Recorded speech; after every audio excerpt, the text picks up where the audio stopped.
Inside a fog-shrouded house, a man with a fresh burn on his leg pleads for more time. The loan shark who inflicted the wound coldly tells him that if he can't pay, he should start selling his organs. His scarred subordinate agrees, insisting the debtor needs to feel more pain to understand their frustration. Nearby, a woman stands quietly, typing on her phone. The boss notices and immediately snatches the phone from her hands. He scoffs, asking if she was calling the police, and tells her it would be useless, but a glance at the screen surprises him. She wasn't calling for help. She was texting her son, warning him not to come home under any circumstances. The scarred man grins cruelly, suggesting that hurting her son would be a far more effective way to make her suffer. The woman screams, begging them to leave her child alone as two henchmen grab her. The boss orders his men to shut them both up. As they begin tying the woman up, he sarcastically reassures her that he has no intention of hurting her son. Just then, the front door creaks open. A wide, crazed grin spreads across the boss's face as he announces the son's arrival. A boy in a school uniform stands in the doorway, his expression weary as he prepares to enter. As the door swings open,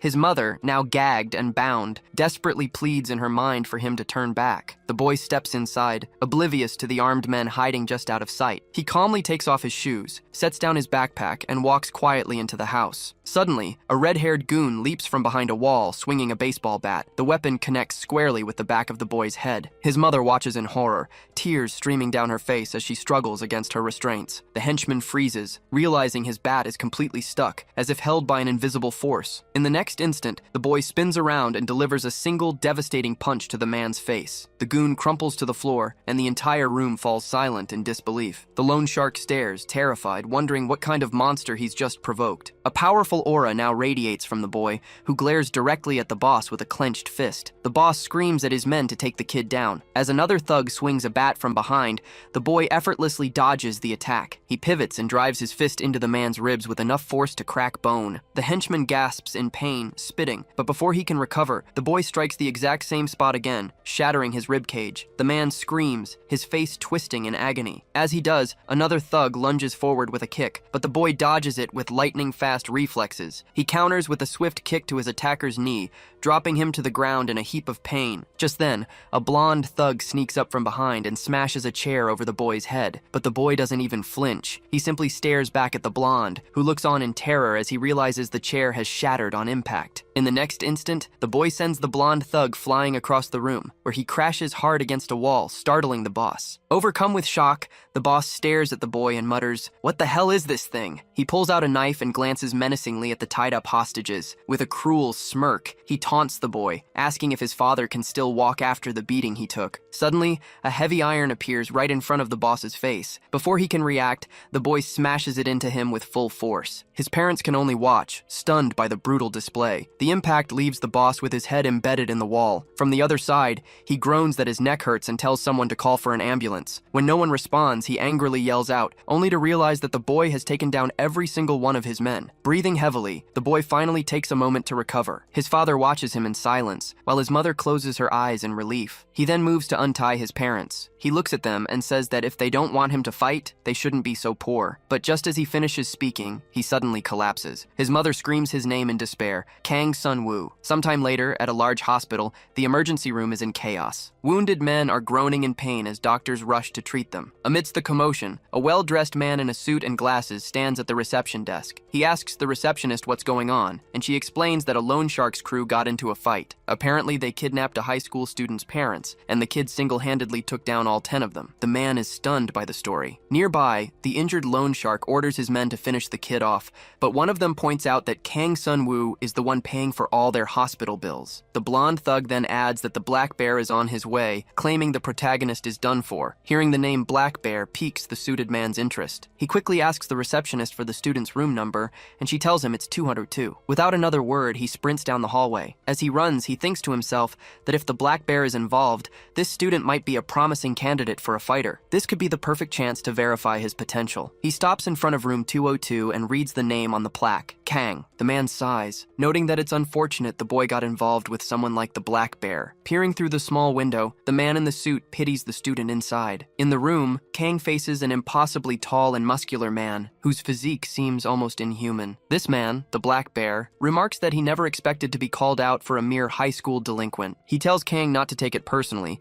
as he simply has debts to collect. The bear stares at the boy, finding him interesting for showing no fear, even when faced with a monster like him. In response, Kang rips the IV from his hand, readying himself for a fight. The giant declares it's time to teach the kid about true fear and raises a hand to strike. But Kang is faster, countering with a powerful punch to the face. From the doorway, the man in the suit watches in surprise, noting the boy's incredible speed. Despite the quick counter, the black bear effortlessly catches the attack with one hand, stopping Kang cold before slamming him hard onto the floor. The man in the suit sighs, thinking that as expected, the bear's victory was inevitable. The hulking man scoffs that no matter how crazy Kang is, attacking him is a death sentence. He dismisses the boy as nothing special, someone who will die without a second thought. To his utter shock, however, Kang begins to push himself back up. The student looks at him and retorts, "You talk a lot for someone who's nothing." Enraged by the mockery, the black bear's face twists into a sadistic grin. He declares that this is what makes finishing people off so enjoyable and charges straight at Kang. The man at the door realizes the situation has escalated. The bear's actually going for the kill, and he has to intervene. But Kang sidesteps the attack, leaving the bear momentarily stunned by his speed. He follows up the dodge with a clean, powerful kick that connects squarely with the giant's face. The man in the suit can't believe his eyes. The force of the impact visibly deforms the black bear's face as he stumbles and crashes to the ground. The spectator is in disbelief,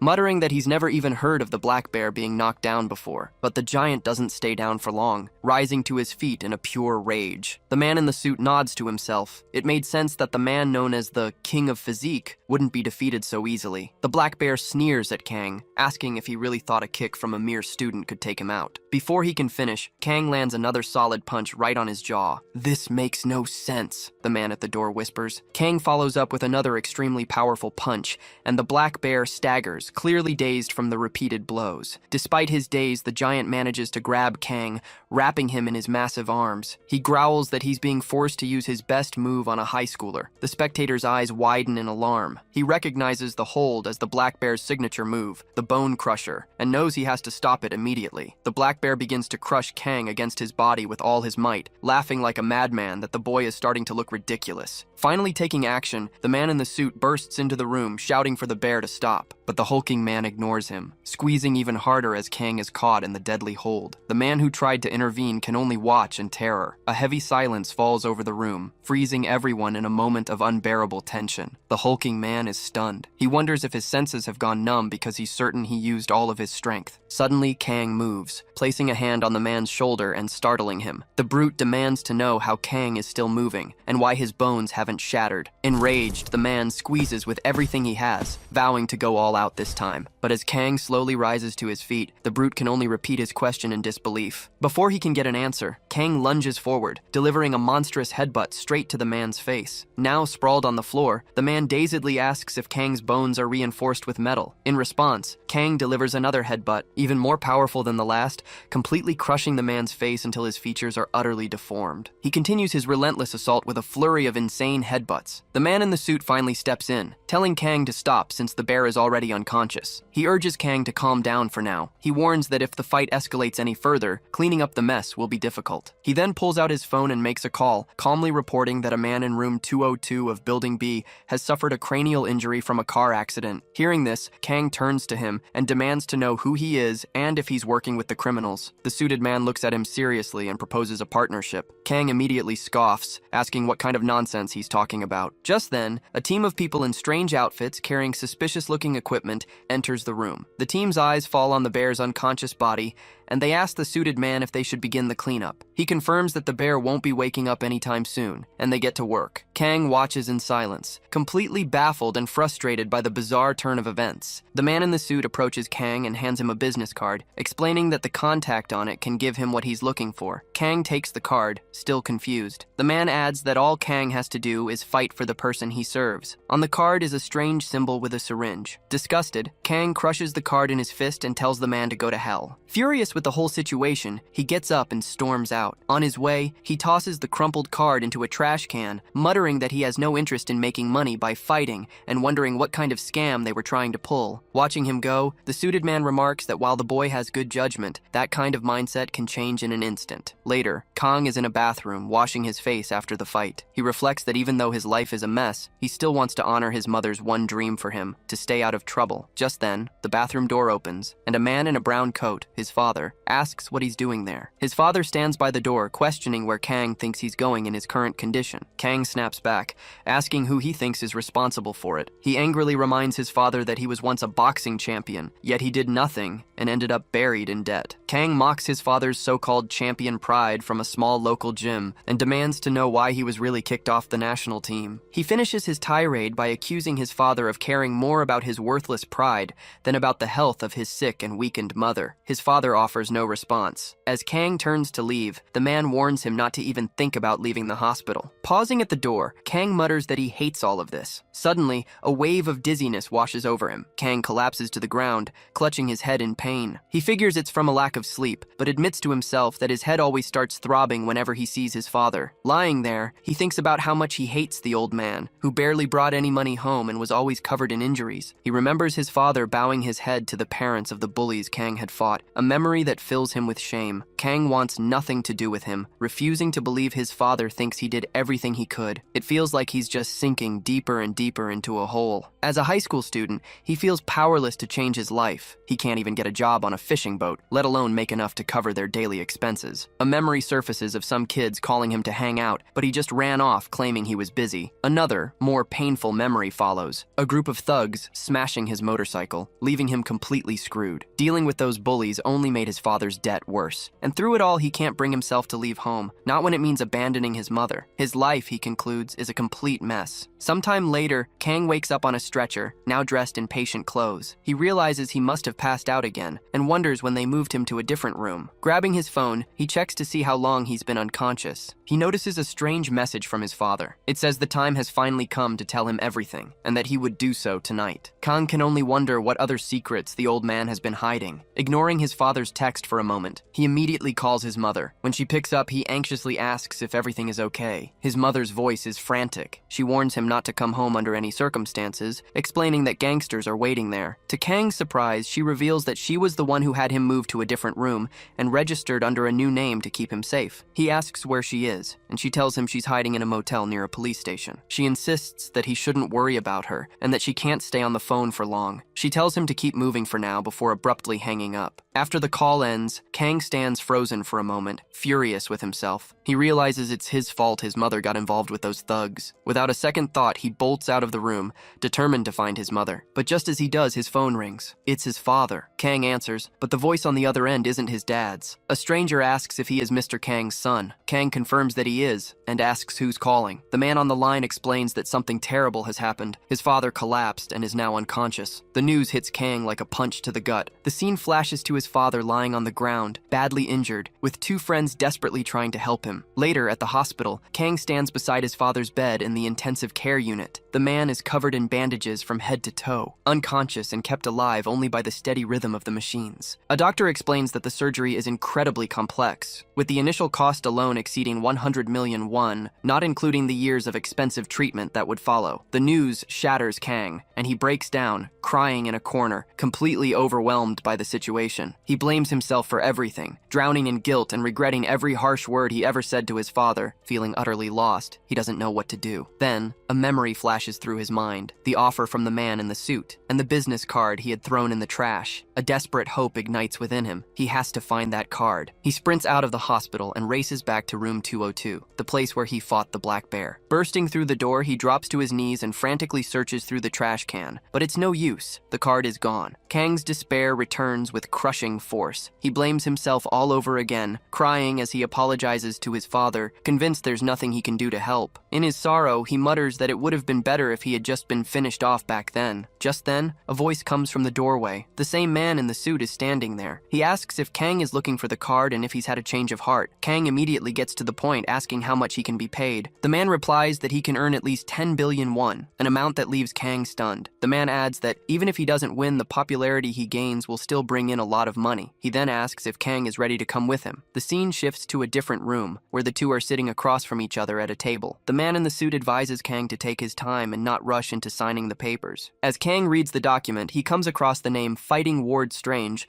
and asks what it is. The man explains it's an underground fighting tournament where the competitors are monsters, their physical abilities pushed to the limit by illegal drugs. Kang immediately states that he will not use any kind of forbidden forbidden drug or doping. In response, the man opens a suitcase filled with vials of different colored liquids. He clarifies that this isn't ordinary doping. Depending on the type, it can grant supernatural strength even to a man on the brink of death. He quickly adds, however, that using it is entirely optional. Kang then asks who exactly the man in front of him is. Apologizing for the late introduction, the man says his name is Kim Min-seok and that he works for a VIP client of the fighting ward. He insists that his own identity isn't what matters right now. The real issue is the doping. Kim reveals that not a single champion has ever won the tournament without using some form of enhancement. Kang firmly repeats that he won't use it, but Kim urges him to at least listen to the plan before fighting. Internally, Kang is furious, thinking that Kim is the one who isn't listening. Kim then explains how it works. If Kang can break into the top 20 fighters, he'll be able to choose a sponsor. At that point, he can select the VIP that Kim works for,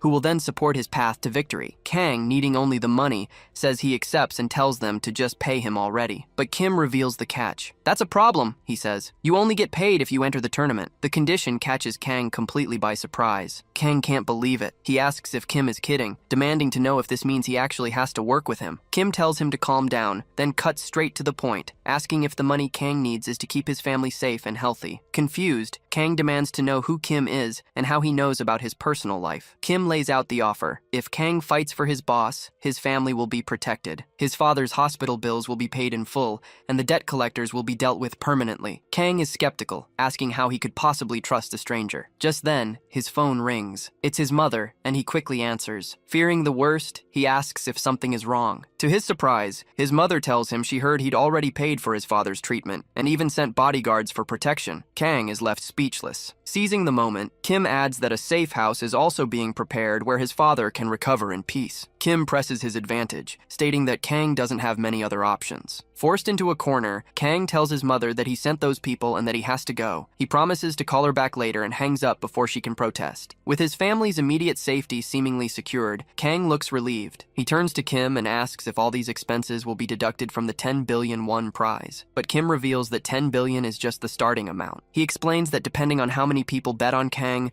the total prize pool keeps increasing. A victory could net him as much as 15 billion won. Kang is stunned, calling the amount insane. Kim simply adds that for high-level fighters, 15 billion is actually considered low. However, he then reveals the tournament's brutal reality. Many average competitors pass out or even lose their lives. In fact, only 10% of the preliminary contestants leave the arena unscathed. Kang is horrified that so many people could die while the fighting ward remains a secret. Kim explains that's the entire point of a secret tournament. Even the deaths are covered up. He points to a line on a document and tells Kang to sign, explaining that this is the first step in creating his death alibi. The phrase death alibi sends a chill down Kang's spine. Kim elaborates that the hospital sponsors the tournament precisely because it's the perfect place to manufacture these alibis. By placing a camera in a specific spot and making a purchase in a fighter's name, they can fake any death they need to. Kang asks what would happen if he tried to report them. Kim scoffs at the idea, saying it would be easy to paint him as a lunatic on heavy medication. Besides, he adds, Kang would be declared dead long before he ever got the chance to speak to anyone. Staring him down, Kim calls this the beauty of the hospital system. He reiterates that the choice belongs to Kang Seon-woo alone, and notes that some people take days to make their decision. But Kang doesn't hesitate. He simply tells Kim to keep his promise, then sits down and reaches for the pen to sign the contract. As Kang picks up the paper, a malicious smile spreads across Kim's face. Suddenly, a nurse approaches Kang from behind. He turns to question her, but before he can react, she jabs a syringe deep into his neck. Kang yanks the needle out, angrily demanding to know what's happening. But the drug works fast. His vision blurs, and he collapses to the floor. As Kang loses consciousness, Kim apologizes, explaining that it's just a bit of anesthesia to take him to the arena. Kim reminds the unconscious Kang that his relatives will only be safe as long as he fights in the tournament. Sometime later, Kang begins to stir, his vision filled with a blinding light and the silhouette of a man standing over him. Disoriented, he wonders if he might be dead. As his eyes fully open, he sees a man in strange clothes and silently questions what is happening to him. Soon he hears the clamor of people coming through a nearby door. Lying on a stretcher, Kang asks the man where he is. The man simply tells him to stay quiet and keep moving, promising he'll soon find out. With a look of genuine fear, he adds that this place is hell. Meanwhile, in an office elsewhere, two men were in discussion. One was Cha Eun-woo, the vice leader of the Hosen group. He turned to Kim, questioning if his plan made any sense at all. Staring at a photo of Kang, Eun-woo asks incredulously if a high school student is truly their new representative,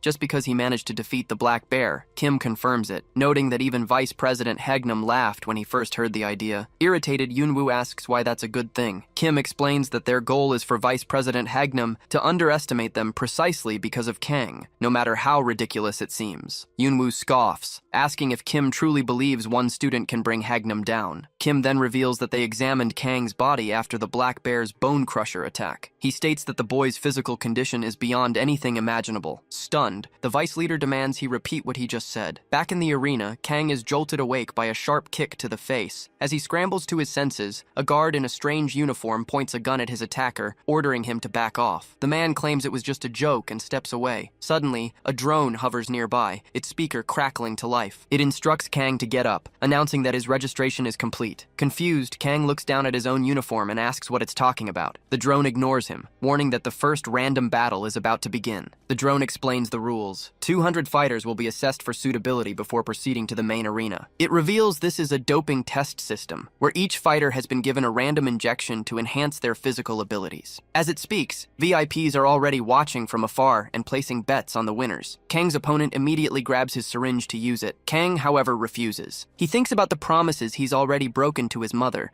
like the one about not fighting, but he vows to himself that he won't break his promise to never use drugs. A sudden scream snaps him out of his thoughts. He turns to see his opponent's empty syringe lying in a pool of blood on the ground. The man himself has transformed, his body now grotesquely altered and radiating an aura of pure, uncontrolled power. His face twisted into a terrifying grimace. The fighter roars that he received the power doping as a vibrant purple aura erupts around him. Before Kang can even process what he's seeing, his opponent leaps through the air, charging at him with a powerful double kick. Kang narrowly dodges the attack. The kick slams into the wall behind him with enough force to crack the concrete. Staring at the man's bizarrely enlarged and muscular frame, Kang can only wonder what kind of monster he's been forced to fight. Kang stared in disbelief, wondering how his opponent had sprouted such dense muscles in a matter of seconds. Nearby, a camera drone hovered, broadcasting the fight to a group of wealthy spectators. A mechanical voice suddenly announced that the fighter, Han Chayul, had successfully boosted his power. Han roared with delight, declaring that he'd hit the jackpot with the power-up and that his luck was unmatched. He screamed about finally getting out of this place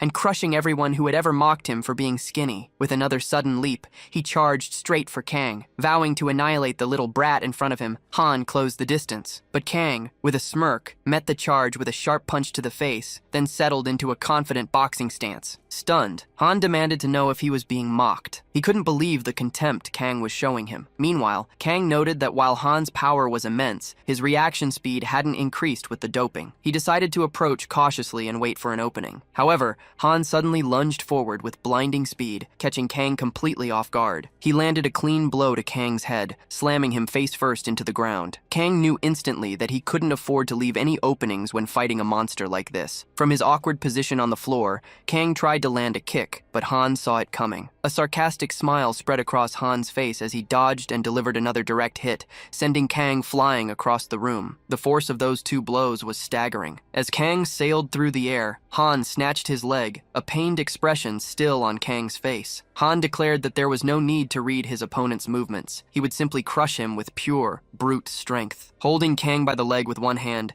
the monstrous fighter slammed him into the ground with full force. The series of heavy impacts left Kang completely bruised and battered. Han laughed maniacally, boasting that he was breaking the boy's spirit. He then crouched, preparing to jump, and announced his intention to see just how much a person could be shattered. He launched himself into the air with enough force to crack the very ground beneath him. Mid-air, he screamed that no one would ever make him leave this place again. With a psychotic grin, he declared himself the new king and came crashing down with a powerful kick aimed at the defenseless protagonist. As his foot connected, Han remarked that breaking ribs was always the best part. He kept his foot pressed firmly on Kang's chest, pinning him to the floor. Just then, a brief flashback revealed a conversation between Kim and the deputy chief, where the man stated that Kang's bone structure was 10 times stronger than a normal person's. Back in the present, Kang's hand shot up and grabbed Han's foot, startling the larger fighter. In a flash, Kang delivered a clean kick to Han's chin, forcing him to stumble backward. Han immediately tried to retaliate by grabbing Kang's leg, but Kang was too quick, twisting away and leaping back to create distance between them. Han was baffled, wondering how Kang could be so resilient brilliant without any doping, he began to suspect that the effects of his own power-up were starting to fade. At the same time, Kang noticed that his opponent's stamina was draining with every passing moment. A new plan formed in his mind. He would keep his distance and wear Han down with quick, precise punches aimed at his face. Kang moves in cautiously, but Han misinterprets this as a reckless charge and lunges forward to attack. Kang is far too quick, however, easily ducking under the wild swing. He pops back up and lands a sharp punch to Han's face, catching him completely off guard. Han tries to retaliate with a body shot, but Kang sees it coming a mile away. He dodges the blow with precision and connects with another clean punch to Han's jaw. Staggering backward, Han is stunned by the speed and power of the assault. Before he can even process what's happening, another fist smashes into his face. He simply can't keep up with Kang's movements. Kang spots a perfect opening and winds up for a devastating right hook. Just as he's about to throw it, however,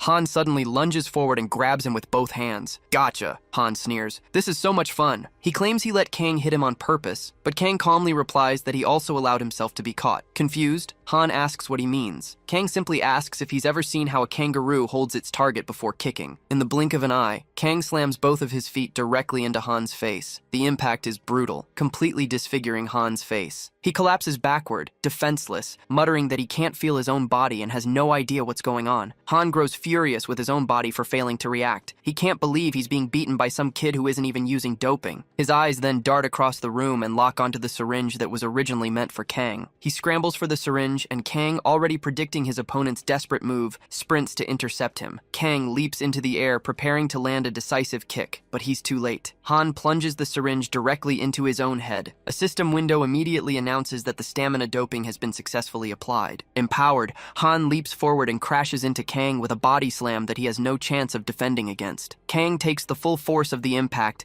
and is badly injured. Han holds him up in the air, asking if he's ever heard of a skinny punk before viciously slamming him into the ground. The floor shatters into pieces from the sheer force of the blow. Left completely battered on the broken floor, Kang lies motionless. A camera drone flies in to get a closer look, but Han angrily shoves it aside. "This isn't over yet," he snarls, looming over Kang's body. Han grabs Kang by the throat and begins to choke him, saying he needed this after taking such a beating. He declares that for punks like Kang, he's going to cut off their breathing for good. As his consciousness began to fade, a memory of his father flashed through Kang's mind. With a final, desperate burst of strength, he slammed his forehead into his opponent's face, stunning Han and sending him crashing to the floor. A nearby drone promptly announced that the game was over for the defeated player. Meanwhile, Kim and the Vice Leader watched the fight's conclusion on a monitor. The Vice Leader questioned how Han could have been finished off so easily. Kim clarified that Han didn't just lose, he died from injecting a massive amount of doping. He explained that the survival rate for mixing two different types is less than 0.05%. From the moment Han injected the stamina doping directly into his head, his fate was sealed. The Vice Leader remarked that Kim got lucky, since his opponent had essentially defeated himself. Kim agreed it might seem like luck, but he felt that wasn't the right word for the situation, pointing out that Kang's body was strange. The Vice Leader was skeptical, noting that this place was full of monsters with incredible abilities, so unbreakable bones weren't unheard of. Kim countered that while their doping could enhance muscles, organs, and hormones,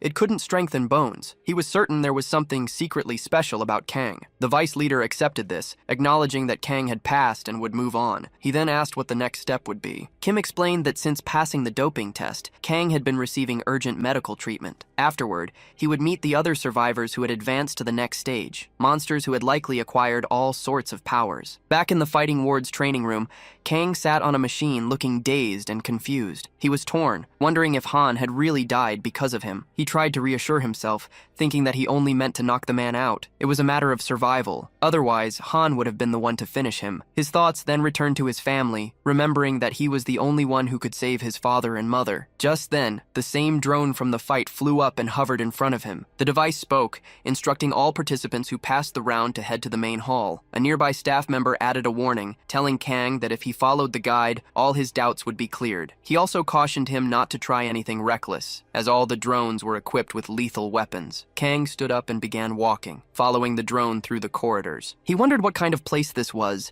concluding it had to be an underground facility with no way out. A wave of frustration hit him. He wished he could at least call his mom to check on her. He clung to Kim's last promise, that his family would remain safe as long as he participated in the Fighting Ward. He realized these fights were nothing nothing like he'd imagined. The people here were far too strong. They were monsters. Even the street thugs were on a completely different level, and now, the worst of them would all be gathered in one place. The guide's voice cut through his thoughts, announcing that the main hall door was now open. As the door slid open, Kang stepped through and was met with a bright flash of light. Inside, several drones hovered in the air, observing him. One of them declared that all players were now present and that the next game would begin with 124 participants. With that, Kang took in his surroundings. The hall was filled with a diverse group of fighters of all shapes and sizes, each one looking incredibly capable. The system announced that a short opening summary would play on the monitor ahead. Looking at the crowd around him, Kang could only think one thing: they were all monsters. Kang notes that these fighters are on a completely different level from the kid he fought in the first round. He decides it's best to avoid any pointless fights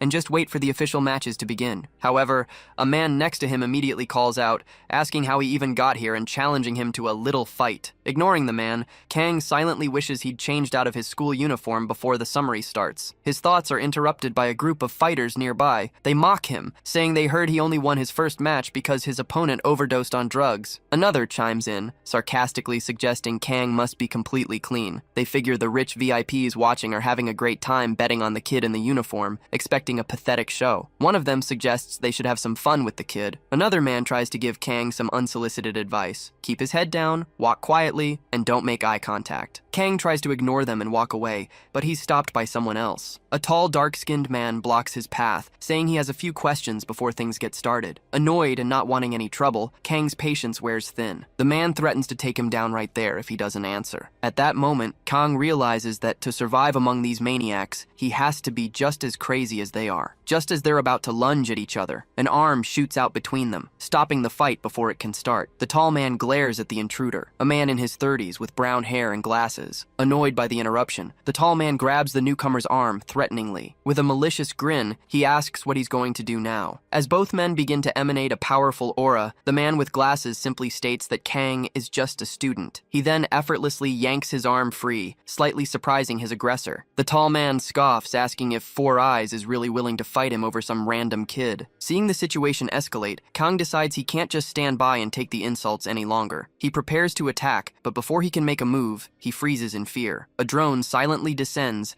and instantly eliminates the dark-skinned man. A system announcement echoes through the hall. The summary is about to begin, and any participant causing damage outside of a scheduled fight will be executed immediately. Kang is stunned. They kill people so easily, without a single warning. He wonders how he's supposed to survive in a place like this. Just then, the summary begins on the main monitor, where a bean-like mascot congratulates everyone who survived the preliminaries. The mascot explains that the doping test round was just a casual event. From this point on, there will be fewer eliminations, but losing any round means being permanently removed from fighting ward. It clarifies that elimination means being rendered incapable of fighting in any situation. The mascot then reveals the main reason they're all here, the grand prize of 10 billion won. The massive sum sends the crowd into a frenzy. Kang thinks to himself that with that kind of money, his family could finally live a decent, normal life. The mascot continues, reminding them that only one person can win the prize. However, to keep them motivated, anyone who reaches the top 16 will receive 5% of the total amount bet on them by the VIPs. This news reignites the fighters' excitement. The mascot goes on to explain that each player will be given a personal camera to introduce themselves and build a following. The VIPs will watch these individual channels and place their bets accordingly. In short, the more attention a player gets, the more money they stand to earn. The mascot advises them to keep the VIPs on their side to ensure a hefty payout. With the briefing concluded, it announces that rooms have been prepared for the participants, and they are now free to choose anyone they like. As the fighters discuss strategy, some conclude that the best way to attract the VIPs is to show overwhelming strength, and they decide to enter the same room as Kang. Kang himself is concerned that finding a decent room will be difficult, but the man with glasses who helped him earlier tells him not to worry. He promises to protect the boy until the official matches begin. Although Kang is suspicious of the man's motives,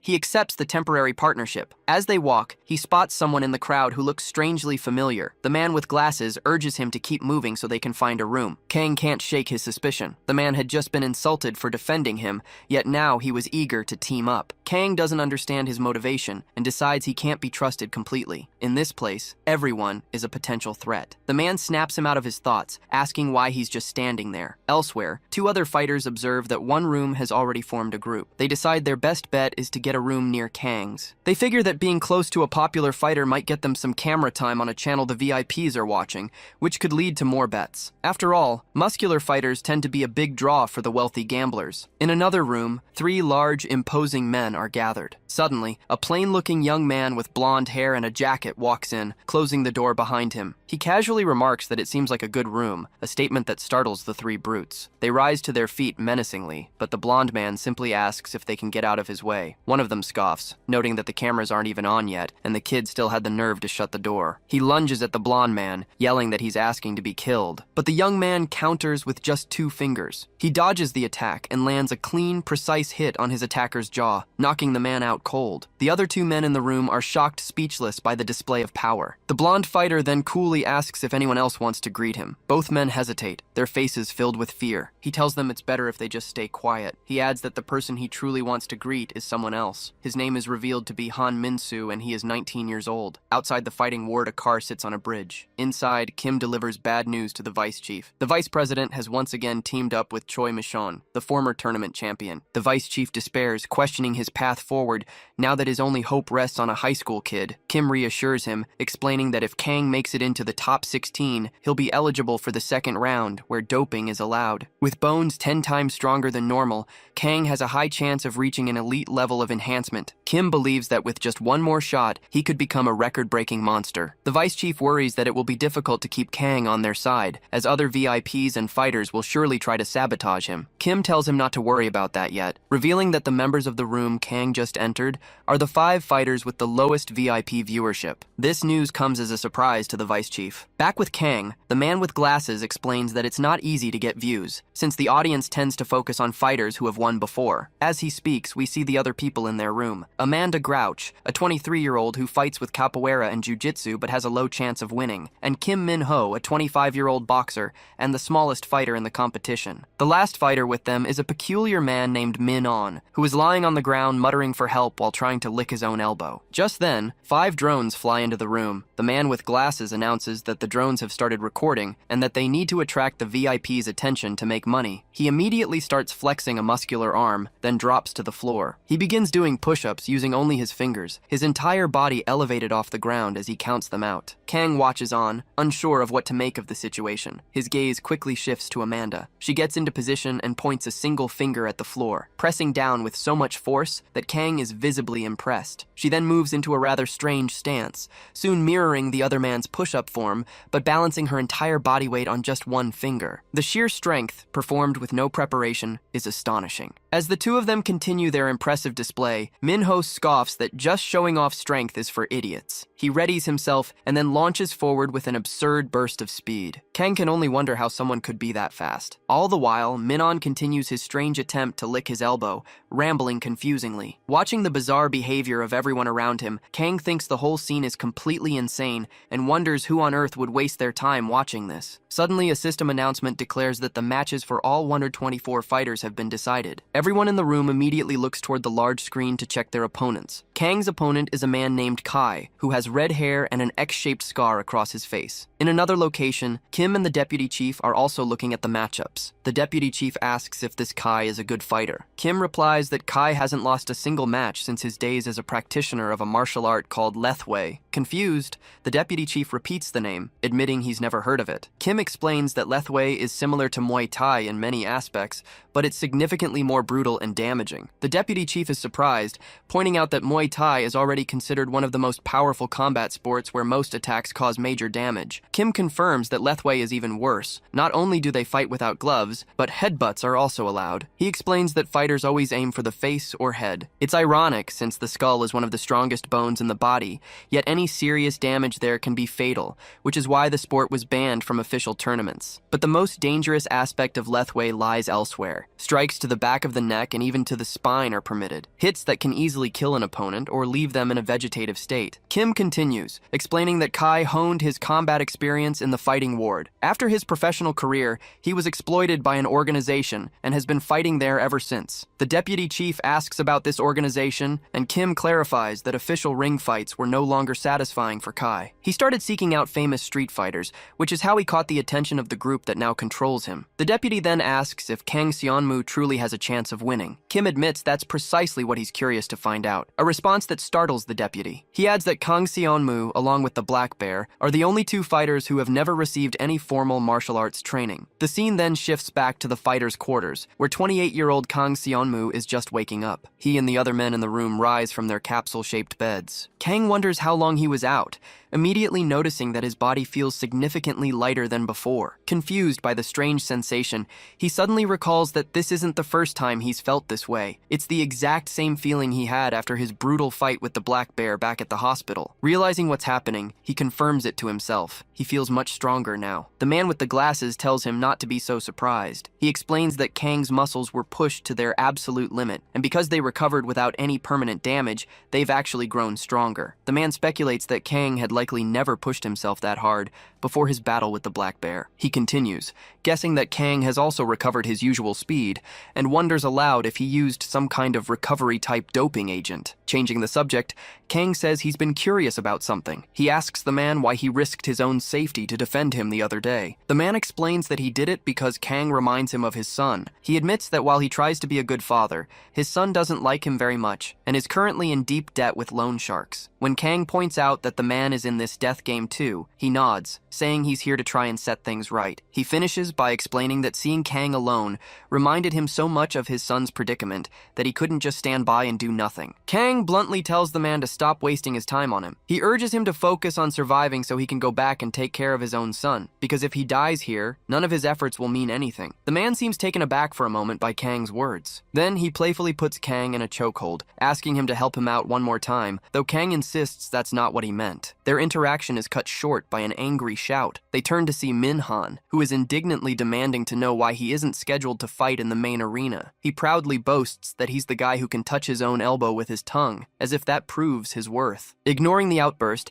the man with glasses explains to Kang that only the matches expected to get the most views are broadcast in the main arena. However, he points out something strange. With the exception of Minhan and the redhead, the rest of their group is slated to fight against some of the most well-known and highly viewed monsters in the competition, yet none of their matches are in the main arena. Kang asks if that isn't actually a good thing. The man, clearly worried, asks what he could possibly mean. Kang explains that this is the perfect opportunity to get the VIP's attention. His ambitious statement leaves the older man completely stunned and nervous. Suddenly, Minhan gets right in Kang's face, telling him that the main arena isn't just about getting views. Kang steps back, startled by his sudden proximity. Minhan continues, explaining that the main arena is where the top 16 fighters reveal their true, world-shaking powers. It's the place to showcase one's real abilities, and he desperately wants to be there. As Minhan rants, Kang quietly thinks to himself that he wishes he could talk to his mom right now. The scene then cuts away to a different location, showing 3 cars parked inside what appears to be a large warehouse. Inside the warehouse, the vice chief and Kim stand near a flaming barrel. The vice chief complains, saying he'd rather be watching the main arena than waiting in a place like this. Kim explains that since the fighting ward's location is a secret known only to certain organizations, their contact likely chose this hidden spot for a meeting. He then adds that someone else has started watching Kang Seon-woo's channel. The vice chief immediately questions the motive, wondering if they're being spied on. A voice from behind them remarks that it seems they're finally catching on. A young woman stands in the shadows, Cha Sun-jin, the 19-year-old youngest daughter of the Hoseon group. She claims her interest is solely in the young student, Kang Seon-woo. The vice chief scoffs, pointing out that it wasn't long ago she was fired from the company,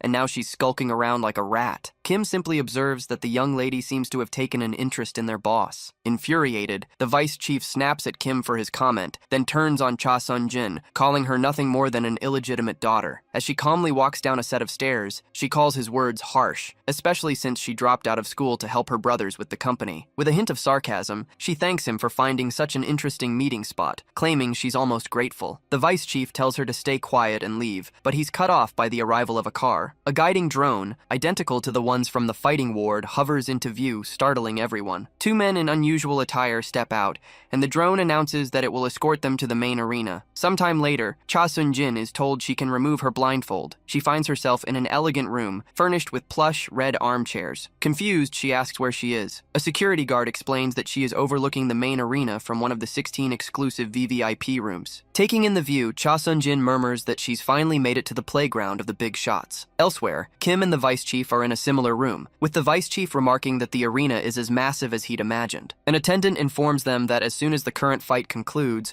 Kang Seon-woo's match will begin. Suddenly, a loud crash echoes from the arena below, startling them. A blonde fighter is pinning his opponent against the wall by the neck. The vice chief stares in disbelief, wondering what kind of monster he's watching. Kim identifies the fighter as Han Min-soo, noting that he's the same age as Kang. The vice chief asks if he's another student, to which Kim clarifies that Han Min-soo dropped out. He explains that Han Min-soo used to attend the very same school as Kang Seon-woo. Down in the arena, Han Min-soo finishes his opponent with ease. The announcer declares the match between Room 9 and Room 29 over, with Han Min-soo as the victor. The next battle is immediately announced, Room 10 versus Room 3. The fighters are instructed to enter the arena. Kang Seon-woo and his roommates walk out into the arena together. One of them immediately gasps, stunned by how the scale of this new stage completely dwarfs the previous one. A system announcement calls for fighter Kim Min-ho to prepare for his match. He gets ready, a look of disdain on his face as he waits. Meanwhile, the guide instructs competitors who have already fought to leave the area. Han Min-soo calmly walks toward the exit, passing behind Min-ho. Up in the stands,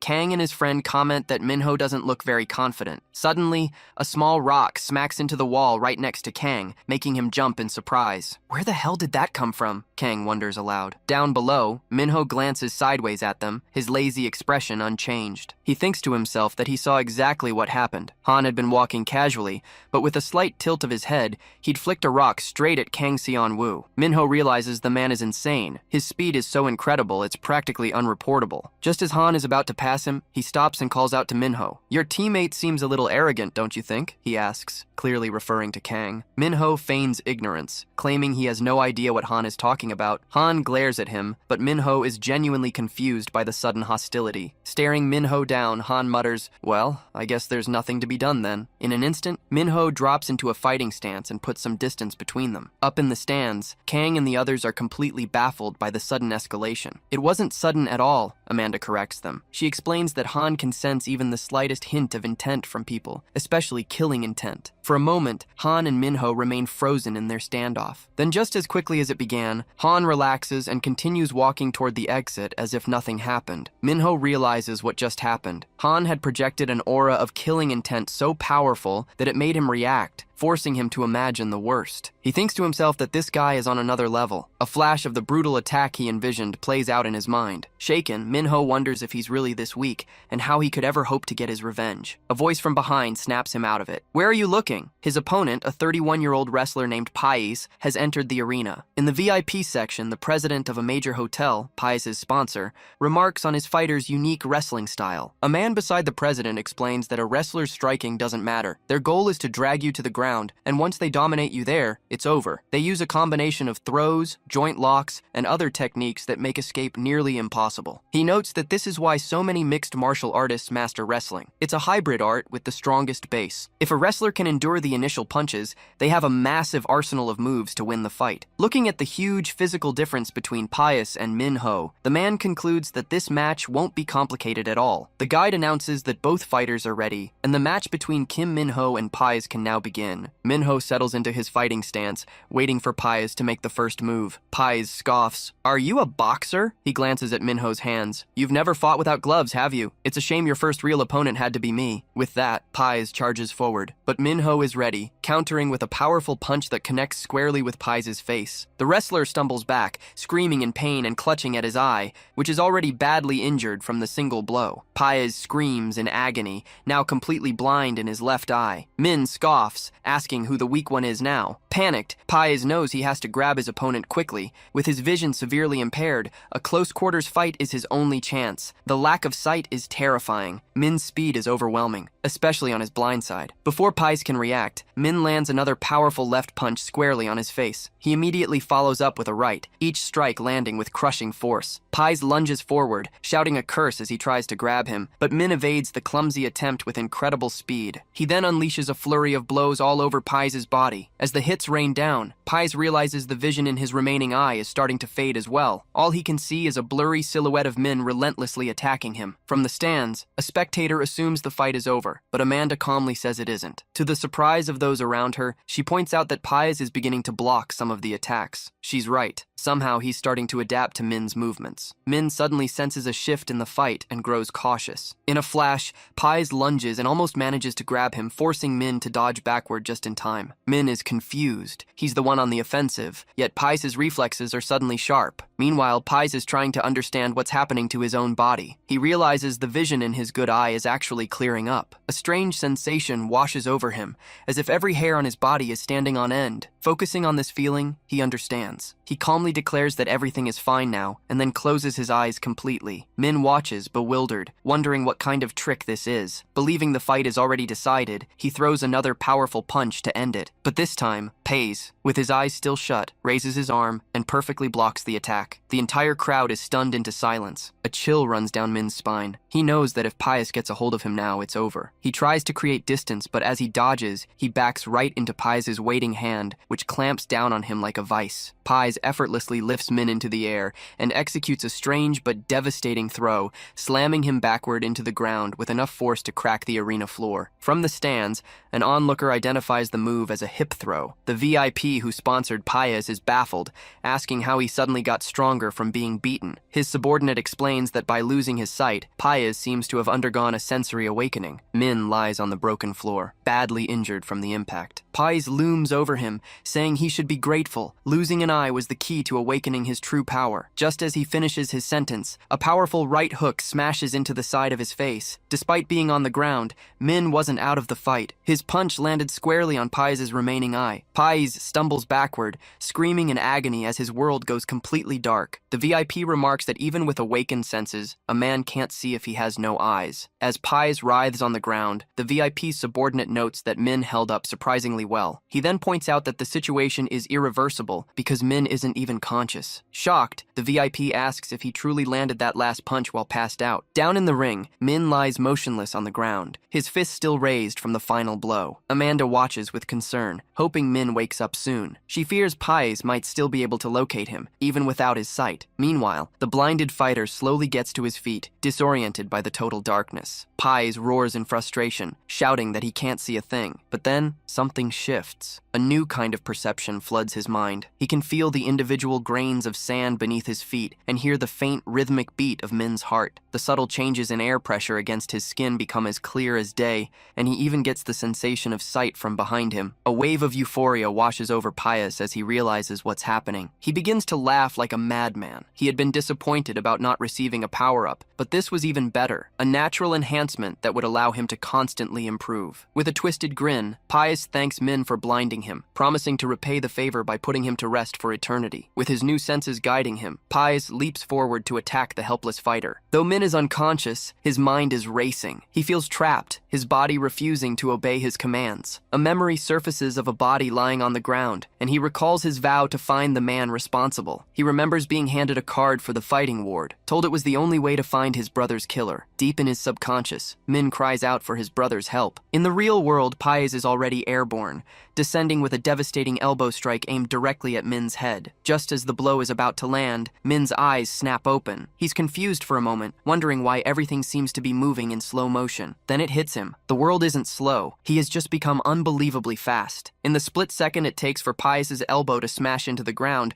Min has already vanished from the point of impact. The crowd gasps, stunned by the sudden turn of events. Paez, pushing himself up from the crater he just created, demands to know how Min escaped. Standing a short distance away, Min simply smiles. He thanks Pais for awakening sensations he hadn't felt in a very long time. Now that he's rested, Min feels like he's back at the top of his game. Pais grows frustrated, realizing the kid isn't just messing around. He's even faster than before. Min settles back into his fighting stance, challenging Pais to keep up. With both fighters ready, he announces that Stage 1 is about to begin. Pais braces himself, sensing the attack is imminent. In a flash, Min closes the distance and throws a punch, but Pais manages to block it. The successful defense stuns Min. That shouldn't have been possible. He follows up with another strike, only for Pais to block it again. Announcing he's moving to the next level, Min unleashes another attack, but this time Pais cleanly dodges it. Pais lunges forward to grab him, but Min anticipates the move and quickly steps back. He can't understand how the man is able to keep up with his speed. A look of ecstasy crosses Pais' face. He explains that he can feel everything, from the tiniest muscle movements to the rhythm of a heartbeat. For him, there are no longer any blind spots. Min realizes that his current speed won't be enough. He has to take a risk. Crouching low, he gathers his strength, knowing he must reach his absolute maximum speed to make an impact. He explodes forward with incredible force, aiming for his opponent. As he closes in, he prepares to unleash his ultimate technique, the light straight. But just as he's about to strike, a sudden chill runs down his spine. Before he can react, Pais' fist connects squarely with his face, while his other hand grabs Min's arm. The impact sends the young man crashing to the ground, badly hurt. Pais looks down, slightly surprised, wondering why Min went down from a single blow to the face. But Min forces himself back to his feet, using every ounce of strength he has. He's dazed, wondering how he's even conscious after taking such a powerful hit. Pais calmly informs him that if he had followed through with his attack, he would have lost. By falling, Min inadvertently saved his own life. From the stands, an observer notes that Min's speed alone isn't enough to win, and it looks like he's starting to feel the damage. His assessment is cut short, however, when he sees something in the arena that makes him nervous. Min is now moving so fast that he appears to be in 3 places at once, creating perfect afterimages. The observer realizes Min isn't using any performance enhancers. This is pure footwork. He wonders if Min is holding back, saving the speed drug for a critical moment. As Min continues to project these images with his blinding speed, the man in the stands questions his strategy in such a desperate situation. Suddenly, one of the images of Min lunges forward with a right punch. The observer screams for him to stop, certain it's a fatal mistake. But to everyone's astonishment, the punch lands squarely on Pais' face. Pais lunges forward in a counterattack, but Min is too fast, easily dodging the grab. Stunned, Pais can only watch as Min continues to circle him at a blinding speed. Pais is completely helpless, unable to land a single hit on the blur of motion. However, he notices that Min is starting to show signs of exhaustion. He smirks, thinking that the boy doesn't have the stamina to maintain this pace for long. He believes that once Min burns out, the fight will be over. But just as he thinks this, another punch connects squarely with his jaw. From the stands, Kang watches in disbelief as Min, despite his fatigue, unleashes a furious barrage of high-speed punches. The assault is relentless, and Kang can't understand why Min keeps mixing in so many feints when his direct attacks are clearly working. Amanda explains that the feints are the core of his strategy. As Min continues to land powerful blows, she clarifies that Pais has lost his ability to track him properly. Because of this, Pais is unconsciously ignoring the feints, which is precisely why the direct attacks are landing. Kang suggests it's a simple trick, but Amanda shakes her head. It's far more complex than that. Kim Minho is capable of deceiving multiple senses at once. She elaborates that while sensory doping makes it easier to perceive movement, it takes immense training to process feints at Min's level. The sheer volume and speed of his movements are designed to overwhelm the mind, pushing it into a state of chaos. Min is intentionally causing a mental breakdown in his opponent. Amanda admits she's impressed and a little frightened by how quickly Min adapted after realizing how well Pais could read his initial attacks. On the field, Min continues his fluid assault, hammering Pais' face with punches. In the VIP room, one of the spectators grows agitated, questioning if Pais is actually going to lose to a mere kid. His subordinate advises him to calm down and look closely at Pais' expression. It's not the face of a man who's losing, it's a look of pure ecstasy, as if he's enjoying the beating. Then, in a sudden, swift motion, Pais' hand shoots out and grabs Min. With a wicked smile, he declares that his senses have won, before landing a seemingly fatal blow. Caught in his opponent's grip, Min appears helpless. Pais finishes the attack by brutally slamming Min's head into the ground with devastating force. The entire crowd is stunned into silence by the sudden turn of events, and even the VIPs are taken aback. But then, something impossible happens. The body on the ground begins to dissolve into thin air. Pais stares in confusion, certain that he had grabbed and struck the boy. A moment later, later, the real Min appears, standing perfectly unharmed right in front of him. From the stands, Kang is baffled, wondering how Min could have possibly escaped the attack. Amanda provides the answer. The punches Min had been landing weren't just physical, they were directly affecting Pai's brain. Kang is taken aback by Amanda's analysis. She explains that Min wasn't just hitting randomly, he was specifically targeting Pai's skull. When the head takes a blow like that, the brain rattles inside, taking a moment to stabilize. In that brief window, a person's perception and senses become completely jumbled. Min exploited this, creating a sensory delay that made Pais believe he'd landed a hit when, in reality, he'd missed entirely. Kang is deeply impressed, wondering if the young fighter might even be stronger than he is. On the arena floor, Min watches as Pais remains frozen in his last attack pose. The dazed fighter can't believe it. He wonders how a kid without any performance enhancers could have senses sharper than his own, muttering about how unfair it is. Finally, Pais collapses to the ground, utterly defeated, leaving Min as the last one standing. A guide drone hovers over the fallen fighter to assess the situation, before officially announcing Kim Min-ho as the winner, due to his opponent's incapacitation. From the stands, the old man cheers wildly for the boy's victory, while the VIP who had bet on Pais is seething with rage over the loss. Back in the arena, the adrenaline fades, and Min sinks to his knees in exhaustion. He looks up, dedicating the hard-won victory to his brother. In another VIP suite, a young woman remarks to her bodyguard that the fight was on a completely different level. She finally understands why the old men get such a thrill from these matches. Her guard, however, dismisses it as just an ordinary fight for this venue. He explains that this place is a playground for the elite, where they can unleash their darkest desires. It's a world where money and power are the only laws, and even death has no consequences. Anything goes here. Even powerful hallucinogens can get past security without a second glance. It's a paradise for those who crave experiences they can't find in the outside world. The bodyguard adds that this is why the VIPs invest so heavily in the arena, noting that the second director's aggressive attempt to seize control is a major concern. This strategy allows the director to handpick the best fighters, as he recognizes the arena's immense potential. The young woman finds his ruthless ambition impressive, understanding now why he's making such bold moves. Back with Kang, his expression hardens with resolve. He declares that this will all be over in the next round. Elsewhere, a man watches a replay of Min's match on a monitor. An assistant approaches, addressing him as director, and reports that all 16 VIPs have now arrived. A heavily bandaged man sitting nearby notes the perfect attendance, then asks for an update on their experiment's results. The man with glasses reports that the second stage of their sensory doping was detected, but its effects unexpectedly dropped by 20%. Furthermore, none of the subjects achieved the expected regeneration effect. The bandaged man asks bluntly if the test was a failure. The researcher shakes his head, explaining that the doping's peak effects are only now beginning to manifest. He adds a crucial detail. For the first time ever, one of their subjects was completely unaffected by the drug, and he believes this anomaly might hold the key to understanding regeneration. The bandaged man's interest is piqued. He asks if the researcher is referring to skin reinforcement and if they can begin implementing it. The researcher confirms that they will very soon. Their next test subject is about to step into the arena, a powerful red-haired fighter named Kai. The scene cuts back to Kang and the old man, waiting for the next match to begin. The old man gives Kang some last-minute advice, telling him to just give up if the fight gets too tough. Kang firmly rejects the idea, stating that surrender is not an option. The old man is amazed by his composure, wondering how he can be so calm without a single trace of nervousness. Kang simply replies that he doesn't feel nervous at all, leaving his companion speechless. Just then, a guide drone floats over to them. Its mechanical voice cuts through the air,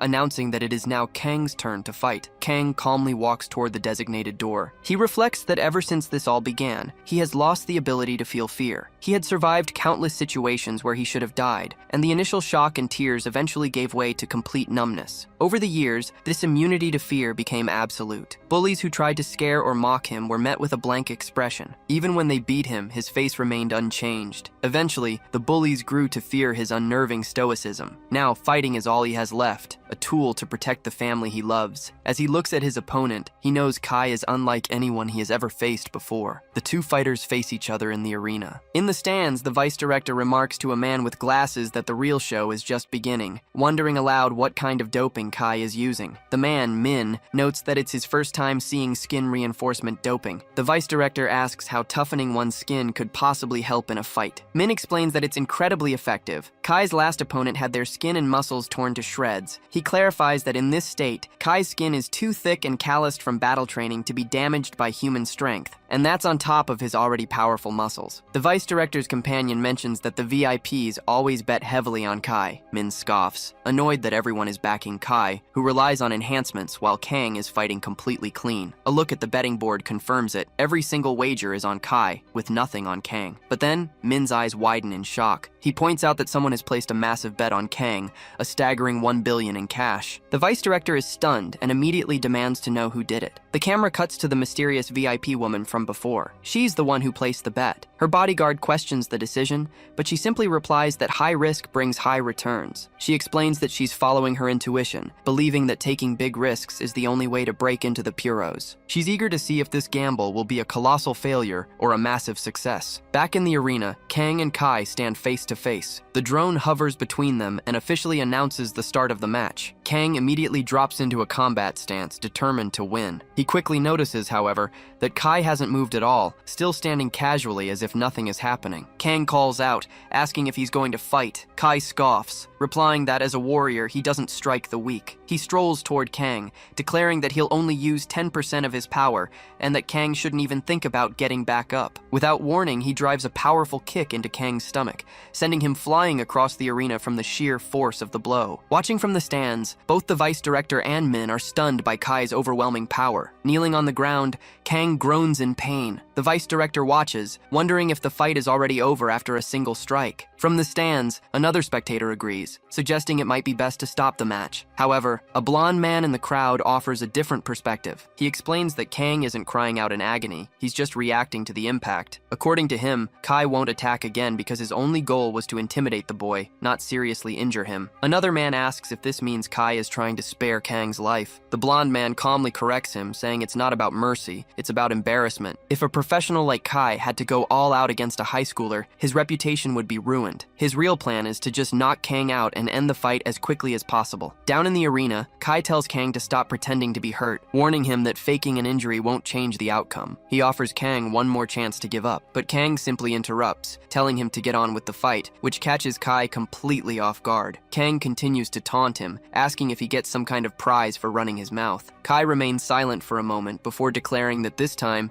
he'll make it even easier by knocking the kid out with a much stronger blow. As he prepares his attack, Kai challenges Kang to try and stop him. He lunges forward with incredible speed and unleashes a powerful kick, but to his astonishment, Kang perfectly counters the blow with an equally powerful kick of his own. The vice director, Kang's roommates, and the girl watching are all stunned by this display of strength. Kang then shifts into another bizarre stance, preparing a new attack. Enraged, Kai yells at him to shut up and charges forward, but Kang contorts his body into an impossible pose and dodges the attack with ease. Kai notices the unnatural angle of Kang's neck, realizing the dodge shouldn't have been possible. Before he can process it, Kang raises his hand and brings it down in a devastating strike, landing a direct hit on top of Kai's head. The crowd is once again shocked by Kang's raw power. Kai, now furious, glares at him and says that he gave him a chance, but that chance is now gone. Kang retorts that while giving chances is fine, a professional shouldn't be forced to his knees by a mediocre student. The force of the blow was so overwhelming that Kai was driven to the ground, unable to stand. Kang points out that he didn't even have to use his fist, mocking how pathetic his opponent is. Getting back to his feet, Kai grabs Kang firmly by the shoulders, stating that he has no choice but to get serious now. Kang struggles but realizes he can't break free from the warrior's grip. Kai then leans in, preparing to deliver a monstrous headbutt, announcing that this is 50% of his power. All Kang can mutter is a single curse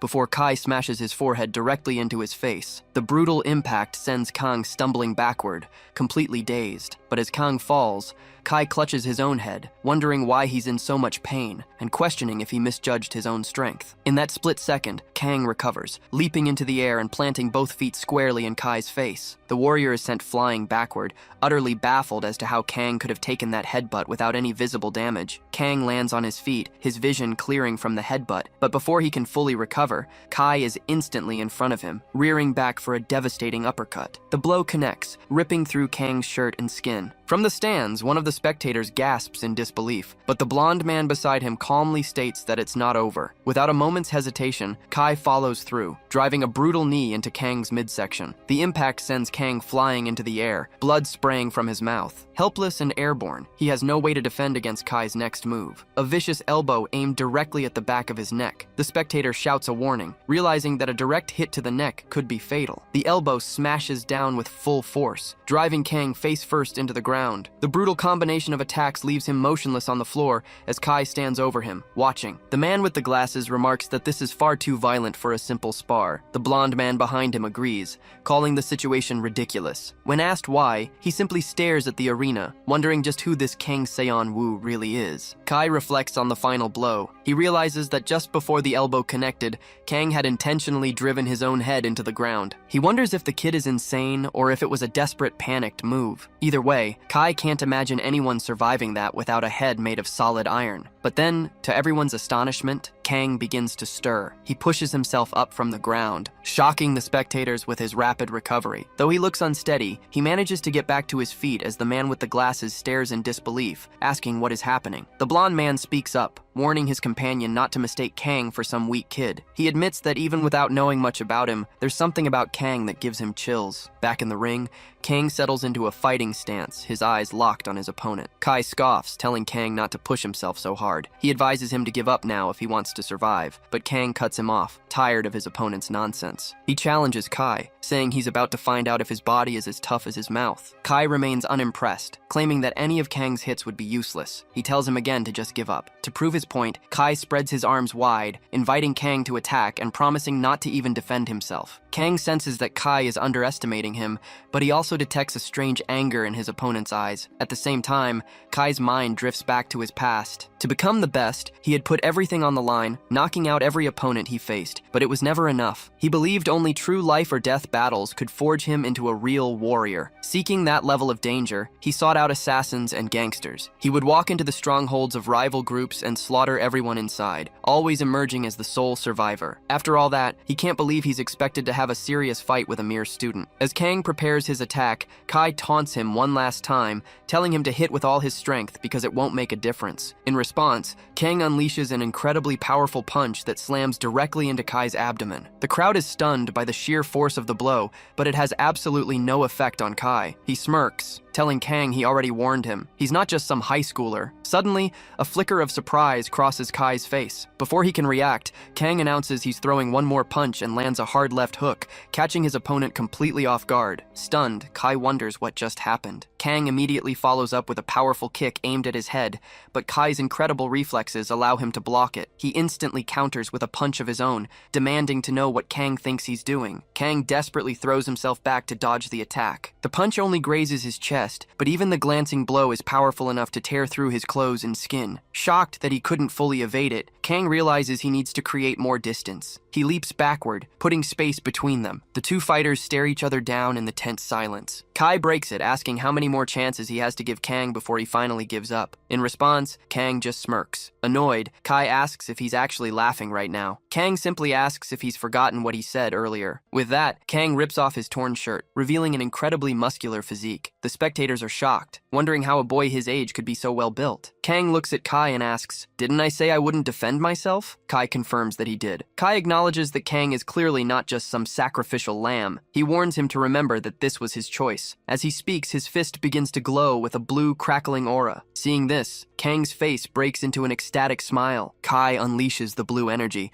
letting it flare around his entire body. He declares that he is now at 100%. From the stands, the spectacled man watches in disbelief, asking if Kang has gone insane for smiling at a time like this. The woman beside him shakes her head, explaining that he's not crazy, he's genuinely excited. The man can't understand it. He thinks Kang should have given up the moment he saw what a monster he was facing. The woman suggests that this is likely the first time Kang has ever been truly challenged by a powerful opponent. He questions who in their right mind would be excited in a life or death battle. The woman replies that she understands the feeling perfectly. She recalls her own past, fighting against men who underestimated her because she was a woman, only to see their expressions change as she forced them to get serious. In those moments, she explains, she would feel her heart blaze with fulfillment. The spectacled man, misreading her intensity, awkwardly tells her to calm down, saying it's not the right time for such stories. The blonde man seated nearby chimes in, saying he also knows that feeling. He remembers being young and weak, completely unrecognized by anyone. The only time he ever felt truly alive was when he finally landed a punch with his full strength and saw the look of acknowledgement in his opponent's eyes. Hearing this, the spectacled man finally understands. Kang is, without a doubt, a true fighter. Back in the arena, Kang settles into his fighting stance once more, ready for the real battle to begin. The two fighters stare each other down, the air thick with tension. With a slight smirk, Kang announces he'll make the first move and lunges toward Kai. He throws a punch, but the redhead blocks it with his arm, stopping the massive impact dead in its tracks. From the stands, the four-eyed man notes the deafening sound of the blow, remarking that even Kai must be surprised by that level of power. Kang, however, is frustrated, thinking to himself that his opponent's skin feels like solid concrete. Kai readies his right fist, challenging Kang to defend against his attack. He unleashes a devastating punch that Kang manages to block with his forearm, but the sheer force of the impact sends him flying to the ground. Kang spits a mouthful of blood, reeling from the powerful hit. The four-eyed spectator exclaims that the impact shook the entire arena, a display of power beyond comparison. With Kang still on the ground, Kai follows up with a brutal knee strike aimed straight at his head. The spectator watches in terror, but Kai's knee only smashes into the ground. Using incredible speed and reflexes, Kang had rolled out of the way just in the nick of time. The man is left stunned, unable to believe what he just witnessed. The blonde calmly corrects him,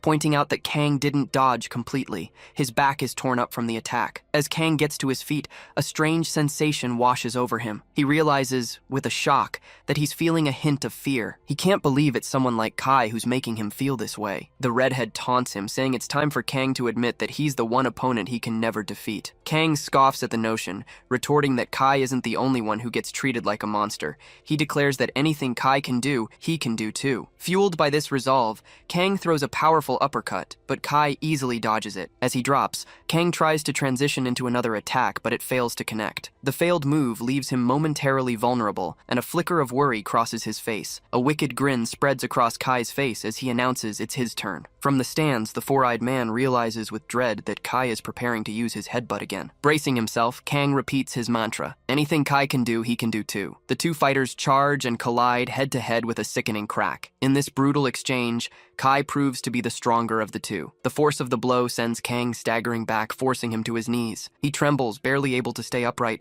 as Kai looms over him and declares the fight is over. He criticizes Kang's attacks, dismissing them as unskilled brute force. But from the ground, a low chuckle escapes Kang's lips, growing into a chilling, almost unhinged laugh. The spectator is shocked, questioning if Kang is actually laughing. Kai warns that if Kang won't end this himself, he will do it for him. Yet, as he watches the boy on the ground, his expression shifts from dominance to one of genuine intrigue. A strange aura begins to radiate from Kang, one Kai has never seen before. The redhead wonders what this oppressive atmosphere is, noting that even the blood on the ground seems to be evaporating around the boy. A look of grim determination settles on Kang's face. He explains that he always avoided fights because people treated him like a monster, but here, in a place like this, he can finally unleash the madness he's kept bottled up inside. The laughter, he admits, is something he just can't control. As Kai moves in to deliver a finishing kick, Kang declares that he can no longer hold back the urge to fight. Sensing the attack, he pushes off the ground in a bizarre motion, launching himself into the air to dodge the kick. Before Kai can even register what happened, Kang has grabbed his head in a vice-like grip. The redhead is stunned by his opponent's speed. Realizing there's no time to react, Kang delivers a devastating headbutt that leaves Kai completely dazed. While still airborne, Kang twists his body, repositioning himself behind the stunned fighter. He then drives both feet into Kai's back, slamming him face first into the arena floor. Pushing himself up, Kai mutters that Kang's movements aren't human. In the next instant, he looks up to see Kang's fist just inches from his face. With a surge of adrenaline, Kai manages to catch the punch just before it connects. Kang smirks, using Kai's grip to his advantage. He yanks the redhead forward and buries a fist deep into his gut. He follows up immediately with an even more powerful blow that sends Kai flying backward, the impact cracking the very ground beneath him. Stunned, Kai digs his heels in, finally skidding to a halt. Catching his breath, Kai wonders what kind of drug Kang is on to have such endless stamina. Kang lunges forward with another left hook, but Kai manages to block it. As Kai attempts a counter, Kang vanishes, reappearing behind him in a blur of motion. Before Kai can turn, Kang unleashes a relentless flurry of strikes against his back and sides. Overwhelmed, Kai can only think that this is insane. With no time to defend himself, he takes another brutal punch to the face, the force of the blow staggering him. The redhead redhead is sent flying one last time, crashing to the floor without even trying to break his fall. A stunned silence falls over the crowd as they witness the unbelievable turn of events. Down in the arena, Kai lies motionless, seemingly defeated. His body is covered in blood. In the VIP section, a man with glasses wonders aloud if Kai is dead, but the woman beside him corrects him. She points out that the blood isn't Kai's, it's from Kang's own shredded fists. Lying on the ground, Kai feels a strange sense of intoxication, as if every muscle in his body is being torn apart. Despite the immense pain, he slowly pushes himself back to his feet. The VIP woman asks in disbelief why he's still getting up. Her bodyguard explains that the drug Kai took hardens his skin like armor, meaning Kang's blows haven't been landing with their full, devastating effect. Then how is he supposed to take him down? She asks. Down in the ring, Kai admits to himself that he's never felt pain like this. However, he can see that Kang can barely keep his eyes open.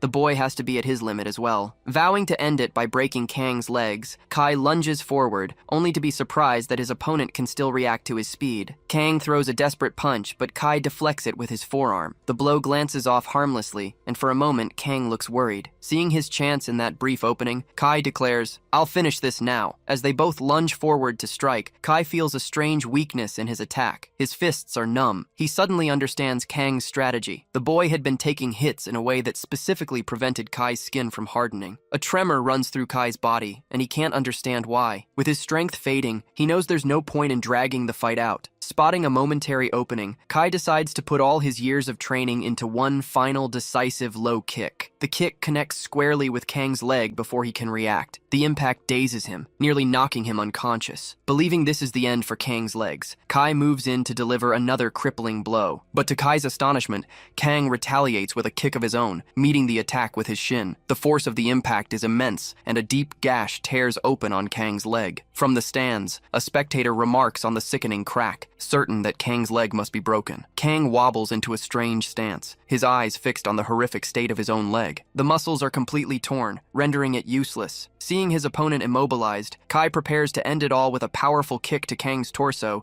yelling that this is the finish. A spectator shouts in desperation, but as Kai steps forward to deliver the final blow, his own leg suddenly shatters beneath him. Speechless, he collapses to the ground, his body unable to support his weight. As he tries to catch himself, his arm breaks as well. Kai screams in agony, wondering if this is all a nightmare. He had taken a drug to strengthen his bones, but that was exactly what Kang had been targeting from the very beginning. Kai lies on the ground, completely broken and defeated. The entire crowd is stunned into silence by the sudden turn of events. While the vice director and his companion look on in horror, the young girl smiles, pleased with Kang's victory. With Kai incapacitated, Kang Sung-woo is the last man standing. The vice director, completely bewildered, asks for an explanation of what just happened. The man explains that Kai's tough skin and muscles allowed him to fight without a scratch, but all that force was transferred internally. While he looked fine on the outside, his bones were taking a beating equivalent to being struck by a hammer. The doping he took numbed the pain, allowing him to push his body far beyond its natural limits. As a result, Kai's arms and legs are now riddled with fractures. A guide drone hovers over the fallen fighter and officially announces that with Kai unable to continue, Kang Sung-woo is the winner. Hearing the declaration, Kang lets out a triumphant shout. The spectator who had been watching intently can't believe the result, wondering aloud if Kang is some kind of zombie. Nearby, the suspicious blonde man mutters that Kang is definitely hiding something. His victory secured, Kang finally collapses to the ground, completely spent. As he lies on the ground, Kang Seung-woo thinks of his mother, silently asking her to wait just a little longer. Elsewhere, the bandaged man asks the lead scientist if he's certain Kang didn't use any performance enhancers. The scientist calmly confirms that after the first round, Kang's body came back completely clean on the doping check. Unsatisfied, the bandaged man declares he wants to know more about the boy's past and orders an investigation, starting with his relatives. Meanwhile, at a hospital, Kang's mother sits by his father's bedside. The door to the room suddenly slides open, and she tells the visitors it isn't a good time, but stops when she sees two men in suits. Confused, she asks who they are. Back at the arena, two medics carry the protagonist away on a stretcher, his body completely worn out from the intense battle. The vice director watches him go, wondering if Kang will even stand a chance in the next round with such severe injuries. The scientist, however, reveals he has a plan. He explains that a physical exam is coming up, and he wants to use it as an opportunity to test a secret doping agent on Kang. If the boy's body can handle it, he will become their strongest candidate for victory. The vice director points out that according to the rules, rules. They can't force a player to take the drug if he refuses. Holding up a syringe, the scientist clarifies that this is just a preliminary test to see if Kang's body is compatible. If he passes, everything will proceed as planned. The vice director then asks what happens if he fails. The scientist's tone turns cold as he replies that a failed test would make Kang useless to them, and they would simply have to prepare an alternative. Later, in Kang Sung-woo's recovery room, a medical capsule hums quietly. A figure in a specialized suit approaches with a syringe and begins to open the capsule where Kang is sleeping. In the VIP room, the vice director notes that Kang only needs one more win to enter the round of 16. He recalls that one of the top 16 fighters is selected based on betting volume, and questions whether anyone would bet a large amount of money on an injured fighter like Kang. The scientist, Kim, reminds him that Kang has already won 2 matches without any doping, a feat no one has ever accomplished before. This alone will attract immense attention from the VIPs. If he wins again, the bets will flood in. Kim states that ultimately, winning the championship without doping is impossible, so their priority is to ensure Kang is capable of using it. The vice director agrees, reasoning that Kang is desperate enough to do anything to save his parents, including taking the drug. Kim coldly reiterates that if Kang's body is physically incapable of handling it, they will discard him in the next match. He then adds that in case of failure, they have already arranged for immediate security and medical support for his parents. Slightly reassured, the vice director comments that Kang will eventually hear news about his parents one way or another. Kim then announces that a man will be arriving shortly with the results of Kang's doping test. This prompts the vice director to ask how a simple secretary from the fighting ward wields so much power. Kim admits that he doesn't have that kind of authority and is risking his life by orchestrating this. Curious, the vice director asks why he's taking such a huge risk. Kim reveals his true motive. He is helping the director remove the elder and become the true owner of Hashin. But his personal ambition is to find the strongest humans to emerge from the fighting ward battles, a goal he is willing to die for. With a wicked expression, he adds that he doesn't care if others have to die for it either. The vice director just smiles, remarking that he likes that lunatic look. Suddenly, the door to their room slides open. The man who enters is the same one who was in Kang's room earlier. Kim immediately asks for the doping test results. The man reports that, unexpectedly, there wasn't a single reaction. He asks if this means Kang is physically incapable of using doping, and Kim confirms it. Hearing this, the vice director becomes furious. He orders his men to erase all evidence of Kang and immediately cut off all support to his family. He then corrects himself, deciding it would be faster to just eliminate his parents altogether. Meanwhile, Kang remains unconscious in his room, recovering from the physical toll of his last fight. Back in the main hall, the other winners have gathered. The blonde fighter observes that with everyone called to the lobby, it seems all 62 victors have been decided. The fighter with glasses, whose arm is now grotesquely large,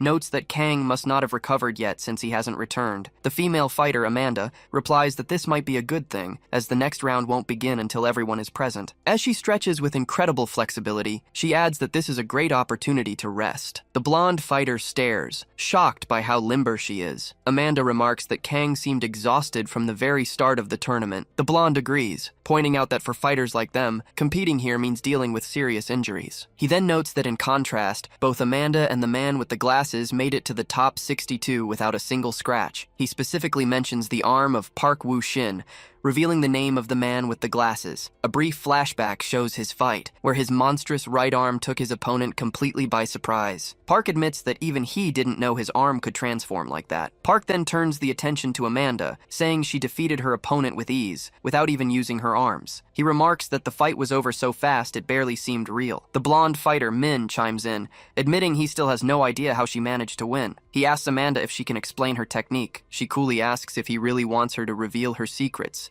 reminding him that they could end up facing each other later in the tournament. The reality of the situation suddenly dawns on Min, and he falls silent. Just then, Min Hoon appears, complaining about being left out of the conversation. He boasts that he also won his match and was the best, acting as unhinged as ever. Before he can continue, a large screen flickers to life. The tournament organizer begins an announcement, congratulating the 62 fighters who advanced. The organizer explains that they only need to win one more fight. Winning the next round will advance them to the top 31. From there, the top 16 will be decided not by fighting, but by who received the most bets from the VIPs. He adds that anyone who survives survives the top 16 will receive 5% of the total amount bet on them. The crowd erupts in a euphoric frenzy at the mention of the prize money. The organizer reminds them that to earn more bets, they must prove their strength in the upcoming battle. He also reassures them about injuries, explaining that the facility doubles as an excellent hospital. With that, he announces that the next matchups are about to be revealed. Back at the Hashin Group building, the vice director asks if they have secured other potential candidates besides Kang. The agent confirms they have. Kim looks at a screen and remarks that one fighter in particular seems to be the perfect choice. When the vice director asks who it is, the agent displays the profile of Kang's next opponent. Inside his recovery room, Kang jolts awake from the capsule, screaming for his mother. He looks down to see that his scars have completely healed. It wasn't a dream, he thinks. He definitely heard them. Kang remembers the man reading a report, stating that if the doping test yielded no results, his parents were to be eliminated. Overcome with desperation, he realizes he has to get out of there immediately. Meanwhile, in the Fighting War Director's office, he questions the man before him. "You were the one who conducted the doping test on Kang Sunwoo, correct?" The scientist reluctantly confirms it, adding that he found something unusual. When the director presses for details, the scientist explains that Kang's bone density is 10 times higher than a normal human's. The director is stunned. "That's insane," he mutters. The scientist continues. "That's not all. His recovery speed is so fast, it's practically regeneration." Utterly shocked, the director can barely speak. It was possible that a simple student held the key to discovering human regeneration. "He really is special," the director comments, then asks if they are ensuring his parents' safety. The scientist hesitates before apologizing. When questioned, he explains that by the time his team arrived, someone had already taken action. Back in his room, Kang is restless. He quickly gets up, convinced that if he doesn't escape now, something terrible will happen to his parents. Furious, he scans the room but finds no obvious way out. His only hope is a ventilation duct. He yanks open the door to search the hallway. However, he is stopped short by the person standing in front of him. "You look much better," a girl says with a smile. She introduces herself as Cha Soon-jin, the same VIP from before. In a hurry, Kang tells her to get out of his way. She calmly advises him not to go looking for his parents, which immediately makes him suspicious. Cha Soon-jin then explains, "They're with me." Kang is completely shocked by her words. The scene shifts back to the Hashin Group building, inside Cha Soon-jin's office, where the vice director and Kim are meeting. The vice director asks if someone has already handled Kang's parents. Kim confirms that they have completely disappeared, speculating that the Fight Ward group likely acted first to deal with a potential problem before it could escalate. The vice director is pleased. "So, I got what I wanted without lifting a finger," he muses, relieved he didn't have to deal with the matter personally. He then asks about the arrangements for the next fighter. Kim assures him not to worry, as the Fight Ward VIPs themselves requested the match and have even granted permission to alter small details of the tournament. Kim adds that the VIPs are eager to watch the fight between the two monsters. He also notes that visiting the Fighting Ward is a bad idea for anyone who isn't a VIP, as it's far from safe. Back with Kang and Cha Sun-jin, the protagonist glares at her. "What did you do to my parents?" he demands. She quickly covers his mouth, warning him to lower his voice if he wants to keep his parents safe. The woman explains that running away won't solve anything, but Kang demands to know what she's talking about. She clarifies that her former employer, the second son Cha Yeon-woo, wants to erase any connection to Kang and has ordered his parents to be eliminated. To make matters worse, the loan sharks Kang recently took down are also hunting for him. She points out that she came without her security detail just to speak with him privately, urging him to listen carefully. Cha Sun-jian insists that she wants his parents to be safe too. Visibly irritated, Kang asks who she is and what she wants from him. She introduces herself as Cha Sun-jian and states that the only thing she's after is Kang Sun-woo himself. Confused, Kang asks her to explain. She reveals that she is one of the 16 VIPs and is in need of a trustworthy fighter. The revelation that she's a VIP leaves Kang completely stunned. Cha explains that while she may be new to the role, she's one of the owners of the Hashin Group. She then asks if he'd be more inclined to believe her if she told him she was the vice director's younger sister. She was banned from Hashin because of her idiot brother, but she was already planning to leave anyway. Since her own business is thriving, she doesn't really care. However, she refuses to stand by and let two lunatics destroy her father's company. Kang cuts in, asking what any of this has to do with his parents. She explains that she and her two idiot brothers were all watching him closely, especially the reckless second son. When she saw how hard Kang was fighting, she decided to learn more about him and ended up meeting his parents. Smiling, she tells him he turned out to be far more valuable than she ever expected. There was no way she could let her brother have him. She claims Kang has incredible genes and that's all that matters, a comment that leaves the protagonist utterly bewildered. He can't believe she just brought up his genetics. asks. Changing the subject, Cha reminds him that the search for his parents hasn't stopped. Kang asks what he's supposed to do if leaving is so dangerous. She tells him there's only one path he can follow to ensure his parents' safety. He immediately asks what it is. The path, she says, is simple: victory. She plans to bet on him to become the champion of the fighting war, using the position to make a deal and take down her two older brothers. She specifies that the second son, Cha Yan-woo, will rot in prison and become useless, no longer posing a threat. As for the loan sharks, she has more than enough money to handle them. Kang is skeptical, questioning what sense it makes to strike a deal in a secret place like this. She explains that within the fighting ward, anyone who breaks a fair deal is immediately expelled under its rules. He asks if she's seriously proposing a life-or-death deal right here. She replies that she isn't the only one who wants him there. Besides, any fighter who fails to stay within the top 16 is eliminated anyway. Kang demands proof that his parents are safe, pointing out that so far, all she's given him are words. Cha calmly states that phones and other devices are forbidden in the fighting ward, so she has absolutely no way of showing him anything. Her expression suddenly hardens. She asks if having a secret line of communication with his parents would be enough to earn his trust, especially considering what they reported about his genes in the past. Kang immediately demands to know what they said, but before she can answer, the door slides open. A guide drone hovers into the room. The girl quickly tells him to remember that she's risking her life for his father, so he doesn't need to run. The drone announces that it's time to leave. As he's being escorted out, she adds that he shouldn't mention their conversation to anyone, and that they should just focus on winning together. Her words leave Kang feeling pressured. Back in their quarters, Park was reviewing the latest prize rankings. Amanda had climbed to 19th place, with Park at 22nd, Kim at 28th, and Minon at 45th. To Kim's surprise, Kang was ranked all the way down at 62nd. Kim figured it was because of his injury. No one would bet on a fighter who couldn't even compete. Just then, the door opens and the guide drone returns with Kang, announcing his arrival back in room 10. Park greets him cheerfully, remarking that he looks much better than expected and must have gotten plenty of rest, but his smile fades when he sees the furious look on Kang's face. Kang immediately asks how Park managed to win his fight without taking a single scratch. He explains that he absolutely has to reach the top 16 for his family's sake, shouting that he'll do whatever it takes and begging for his help. Kim watches on, stunned by this sudden outburst. Kang then asks if his goal is truly impossible. Suddenly, Amanda speaks up, telling him he needs to learn a special move. When Kang asks what she means, she explains that without a signature technique, it's difficult to keep up with the monsters in the fight ward. She then asks what his specialty is, but Kang has no answer. Park chimes in, suggesting he focus on calf kicks. He reminds Kang of his fight against Kai, where he effortlessly blocked a low kick from a trained fighter with his bare shin. That proves Kang can trust the durability of his shin bone. Park explains that calf kicks are becoming increasingly common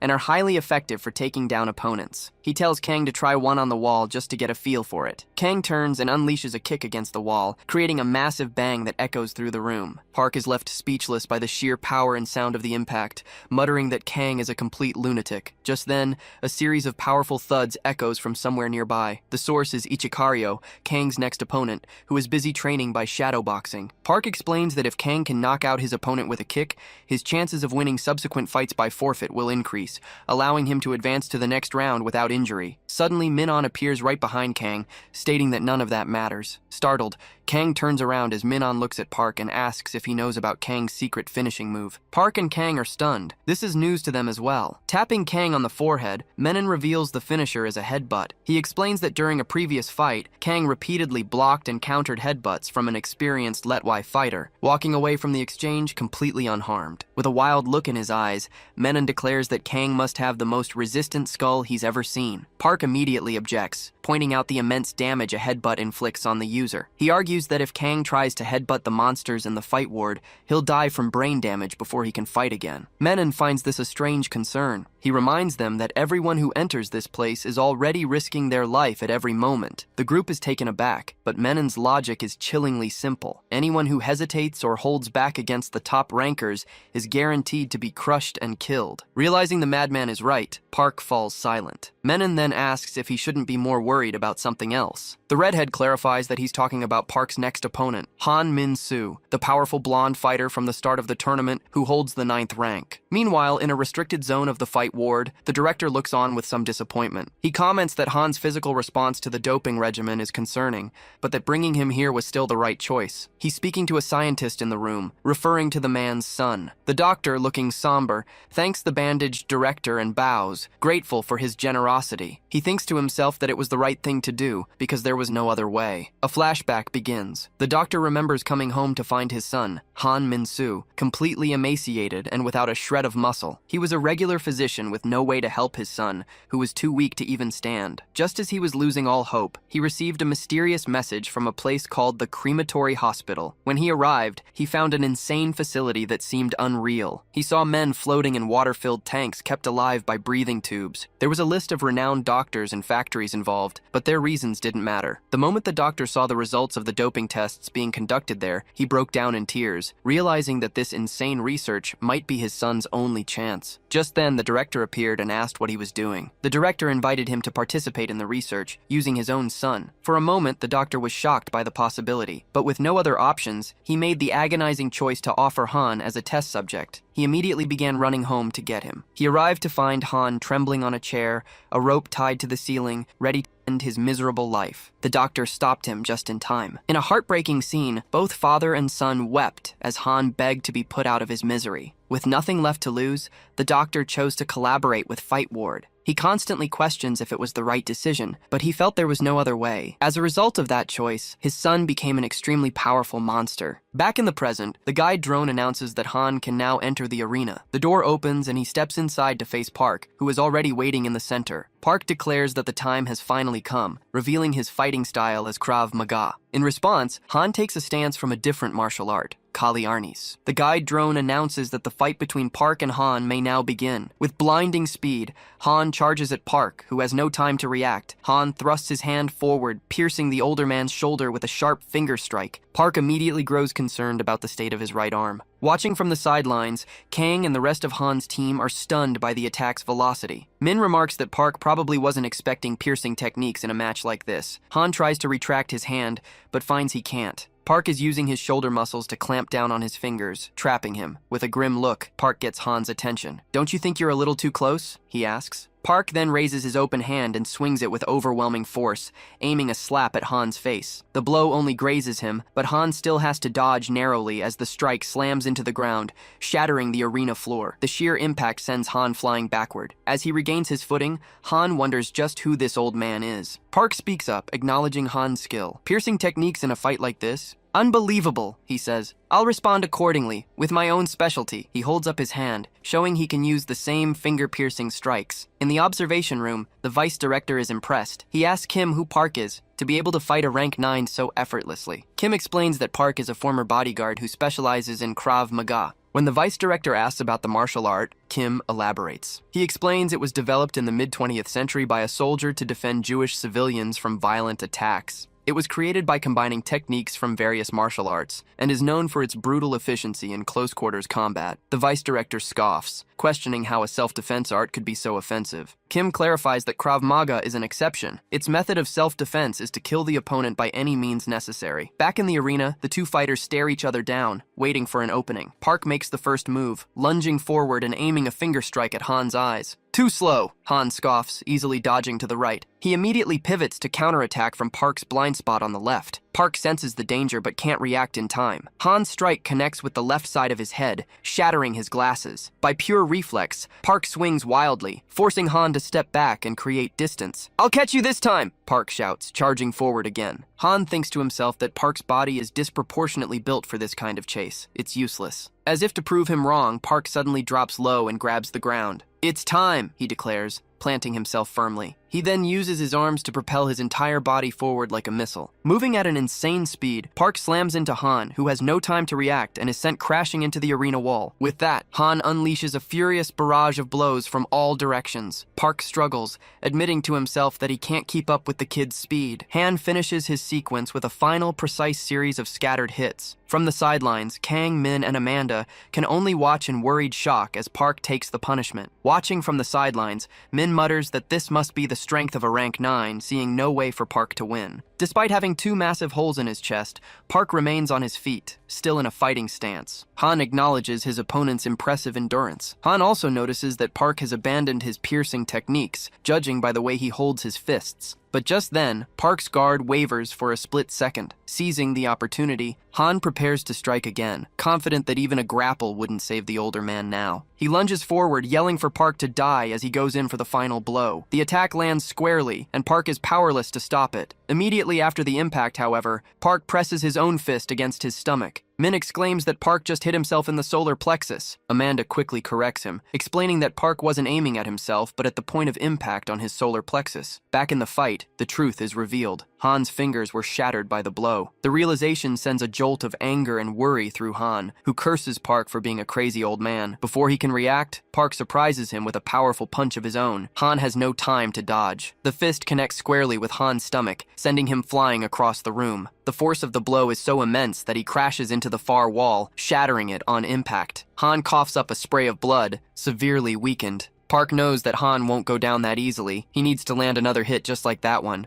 However, the muscles in his right arm are visibly torn and damaged. Steeling himself, Park prepares for one last attack, knowing a single hit is all he needs. He puts everything he has left into a final charge, screaming that this will be his last strike. He desperately hopes for it to connect, but his body suddenly spasms, overwhelmed by his injuries. Kang shouts for him to hang on just a little longer. Park feels himself about to collapse as his vision darkens. He knows he's lost too much blood. His arm is completely unresponsive. He begins to apologize to his son, but catches himself, realizing he's admitting defeat. He forces himself to rally, muttering that it's not over yet. He has to keep going. When Park forces his eyes open, his blood runs cold. Han is standing directly in front of him, poised to strike. The young hunter smirks, explaining that his broken fingers don't matter. He's actually right-handed, and his right hand is his stronger one. Han then thrusts his right hand forward, landing a powerful blow to Park's chest. Kang screams in desperation. Park barely manages to raise a hand to defend himself, but the attack pierces straight through his palm and into his body. Han tells him that he admires his courage, but it was ultimately useless. With his long fingers, the strike has reached Park's heart. The old man makes one last, futile effort to fight back before his strength finally gives out. Park collapses to his knees, his body all but lifeless. Watching from the stands, Kang is frozen in shock, unable to process what just happened. Han Min-soo slowly looks up, his gaze locking onto Kang. A crazed smile spreads across Han's face as he shouts Kang's name. He tells the boy to watch carefully, claiming that the old man died simply because of Kang's bad luck. As he speaks, Han brutally yanks his fingers from Park's chest, sending a fresh wave of horror through Kang. His mind flashes back to a recent conversation with Park. The old man had remarked that Kang never seemed to get tired, and that he just wanted to rest for a bit and talk. Park had wistfully said that if he'd shared more moments like this with his own son, perhaps their relationship would have been better. Kang had then wondered aloud if a close bond with his own father would have felt like the one he shared with Park. Reassuringly, Park told him not to worry, insisting that Kang's father would never die and leave behind such a son. He added that, in the same way, he could never die and leave his own son behind. Back in the present, Park's body slumps to the ground, completely still. The guide drone's voice cuts through the silence, announcing Han Min-soo as the winner. With utter disrespect, Han plants his foot on the dead man's face and begins to laugh maniacally, declaring that this outcome was expected and that the entire situation is hilarious. Seeing this final act of desecration, something inside Kang snaps. His face contorts with pure rage as he leaps from the stands, moving too fast for his teammates to stop him. A satisfied smirk appears on Han's face as he mutters that this is exactly how things should be. Kang lands in the arena, coming to a stop directly in front of Han. The guide drones immediately go on high alert. From the stands, Min wonders why they aren't firing, quickly realizing they must only engage if an actual fight breaks out. The two opponents stare each other down, the air crackling with tension. Kang's voice is low and dangerous as he orders Han to get his damn foot off of Park. Han just scoffs, taunting him to come and make him move. In response, Kang drops into a fighting stance, and the guide drone's weapon systems lock onto him, ready to fire at the slightest provocation. Ignoring the threat, Kang lunges forward, throwing a punch while roaring for Han to move his foot. Han meets the attack with one of his own. Seeing the fight erupt, Min immediately rushes towards the arena, desperate to intervene. However, Min is stunned by what happens next. Before Kang can land his blow, Min-yoon appears and grabs him from behind, restraining his arms. Blind with fury, Kang screams at his teammate to let him go. Min-yoon simply tells him that if he wants to get himself killed, he should do it somewhere else. Despite Kang's desperate pleas to be released, Min-yoon swiftly throws him to the ground and locks his legs. Applying a chokehold, Min-yoon tells him to just go to sleep for now. Kang's vision begins to blur and fade, the last thing he sees being the silhouette of Han standing over him. As he loses consciousness, Another memory of Park surfaces. The old man had asked him, if anything were to ever happen to him, to please take care of his son. He had hoped someone would be there to stop the boy from straying from the right path. In the flashback, Kang tells Park that of course he would, a response that seems to puzzle the older man. Kang explains that he still has so much to learn from Park, and that he'd need to become friends with his son anyway. He then asks if he can continue to be Park's student. Surprised by Kang's sincerity, Park jokes that the brat is already planning to take advantage of him even after he's gone. The memory fades, returning to the grim reality of the arena. Han still has his foot planted on Park's face, while Kang lies unconscious on the floor nearby. Watched over by Min and Min Yun, Han mockingly declares what a beautiful sight it is. Amanda steps in, telling Han that he's already gotten Kang's full attention and should leave now. She taunts him, asking if he's that desperate for more affection. Han immediately threatens her, asking if she wants to die too. Unfazed, Amanda points to the drone and lists his options. He could die for messing with it, or at the hands of the guide. With a sadistic glare, she adds a third option, being beaten to death by her. Realizing she's serious, Han quickly lifts his foot off Park and tells her to calm down. As he walks towards the exit, he vows to kill all of them later before disappearing through the door. Amanda immediately rushes to Park's side, confirming that, as she expected, he's still alive. She quickly calls for a stretcher, noting that his left hand saved his life. He must have used it to deflect the piercing blow away from any vital organs. Just then, Fight Ward staff rush in to provide medical assistance. Watching from the control room, the vice director remarks that Han Min-soo is a complete monster, wondering how he could possibly use his fingers like weapons. Kim explains that Han is on a special kind of doping that enhances his muscles, ligaments, and tendons to a monstrous degree, far beyond what regular strength enhancers can do. In essence, his body is just as uniquely functional as Kang's, as even his bones have been enhanced and strengthened. The vice director immediately suggests they should recruit Han, but Kim warns that it won't be easy, as Han is a fighter managed directly by the director himself. However, Kim reassures him not to worry, since Fight Ward still has plenty of other skilled fighters, including those in the upcoming round. The vice director asks if the next match features the girl who uses capoeira. When Kim confirms, the old man scoffs, asking if capoeira isn't just a dance. Kim clarifies that it only looks like a dance. He explains its origins during Portugal's colonization of Brazil, where slaves developed it as a way to defend themselves from brutal treatment. They disguised it as a dance so their overseers wouldn't realize they were secretly training to fight. He continues, explaining that the martial art has a dark history. After Brazil gained its independence, capoeira was used in many crimes and was even banned by the government. It's far from a simple practice. It's a dangerously effective fighting style. The scene shifts back to the arena, focusing on Amanda Groshi, the 19-year-old capoeirista. A drone announces that all players have entered. Amanda locks eyes with her opponent, Go Hyuk-soo, the rank 10 fighter known for practicing various martial arts. The drone announces that the match will now begin. Amanda immediately drops into the jinga, a fluid capoeira stance, while Go Hyuk-soo remains perfectly still. She takes this as a sign of disrespect, concluding that he's underestimating her since he hasn't even bothered to raise his guard. Deciding to seize the opportunity, Amanda lunges forward to land the first strike. But just as she closes the distance, a wide, crazed smile spreads across Go Hyuk-soo's face, and he finally prepares to make his move. Cha Yeon-woo was visibly impressed with Amanda's skills, but Go Hyuk-soo also caught his attention. Kim Min-seok explained that the young man had a background in MMA, but only rose to prominence after undergoing sensory doping, a procedure that drastically enhanced his vision. He became known by the nickname the 10-second fighter, a reputation that inflated his prize money. The name came from his relentless method of finishing every fight in 10 seconds or less. Upon hearing the explanation, Cha Yeon-woo's admiration grew. Kim Min-seok added that because of his quick fights,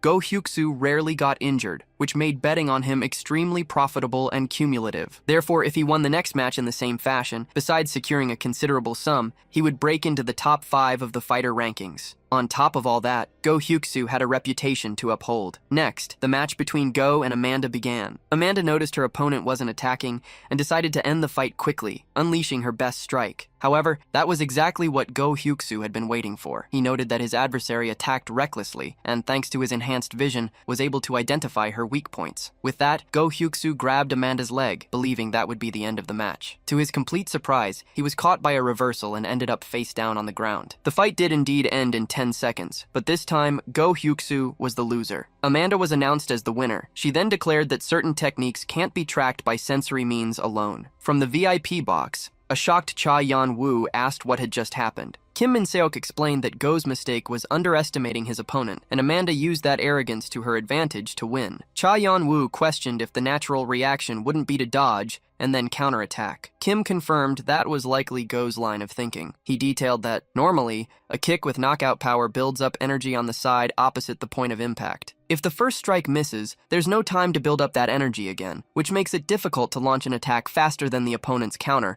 and reduces the kick's power. The situation is even worse if both feet are off the ground, as there's no supporting foot to compress and release the force. Cha Yun-woo then observed that Amanda Grochi was in that exact situation, with both feet in the air and her first attack having failed. Kim agreed, explaining that was why Go Hyuk-soo had charged in so confidently. However, he made the mistake of ignoring a crucial detail about Amanda. Capoeira is a martial art that uses the arms to support the legs. Furthermore, Amanda Grochi's doping didn't increase the size of her muscles, but rather their density. This makes her powerful and fast, without the movement limitations caused by bulky muscles. Amanda becomes a true fighting machine, capable of unleashing maximum power from any position at any moment. After the analysis, Cha Yan-woo commented that at least there was one decent fighter available. Kim, however, warned that it wouldn't be easy for him to get a fight right now. Everyone had just witnessed the first defeat of the 10-second fighter, and his undefeated reputation had been tarnished. Now, all the better's attention was on Amanda. Cha Yan-woo asked if Kim was going to give up. He replied that there was no need to rush, as there were still many fighters left. Just then, Cha Yan-woo noticed that the next combatant was from Sector 10. He predicted the match would be interesting, as that person would have no choice but to give it their all. Elsewhere, Kim Min-ho commented that someone was finally waking up. The camera focused on Kang Sun-woo, who was stirring, looking completely frightened and disoriented. Amanda arrived at the scene and, upon realizing the boy was alive, turned to Kim Min-ho. She reminded him that his match was coming up and asked if he shouldn't be warming up. Kim Min-ho replied that he knew what was coming, as his opponent was the real reason he was there. His mind flashed back to a past moment when a VIP client had handed him a card,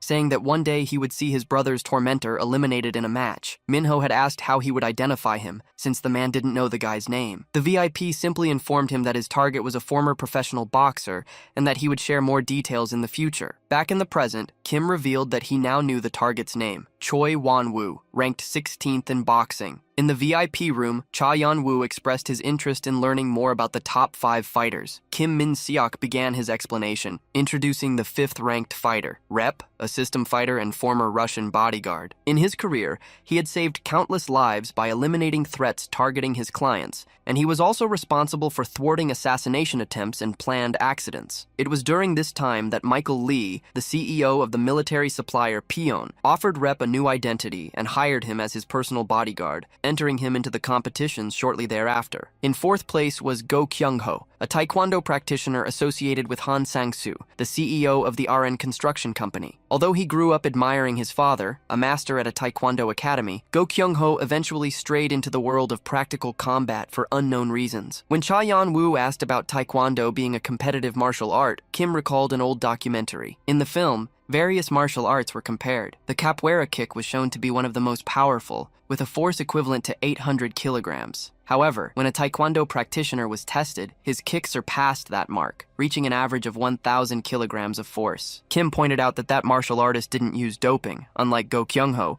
who was the personification of chemical enhancement. According to him, no one had a kick as powerful as his. Kim moved on to the 3rd-ranked fighter, Ryan, who was backed by Go Yisu, the CEO of CT Bio, a pharmaceutical company specializing in doping. In addition to using drugs, the fighter had steel plates implanted in parts of his body. The continuous use of steroids had severely affected his mental state, making him known for his madness and unpredictability. 2nd place belonged to Matthew Lim, a fugitive hired by Park Dong-soo, known as the King of Troubles from Pine Life. Kim admitted it was surprising that someone like Park Dong-soo had a fighter in the top 2, especially since Matthew's past was almost a complete mystery. The only certainty was that he was a psychopath who used the tournament to have fun, eliminating opponents without the risk of being caught by the police. His fighting style was so brutal and unnatural that most of his victims didn't even understand what had happened before they were defeated. Cha Yan-woo commented that the man was a monster. Kim Min-seok, however, corrected him, stating that the real monster was the one ranked first. Before he could continue the introduction,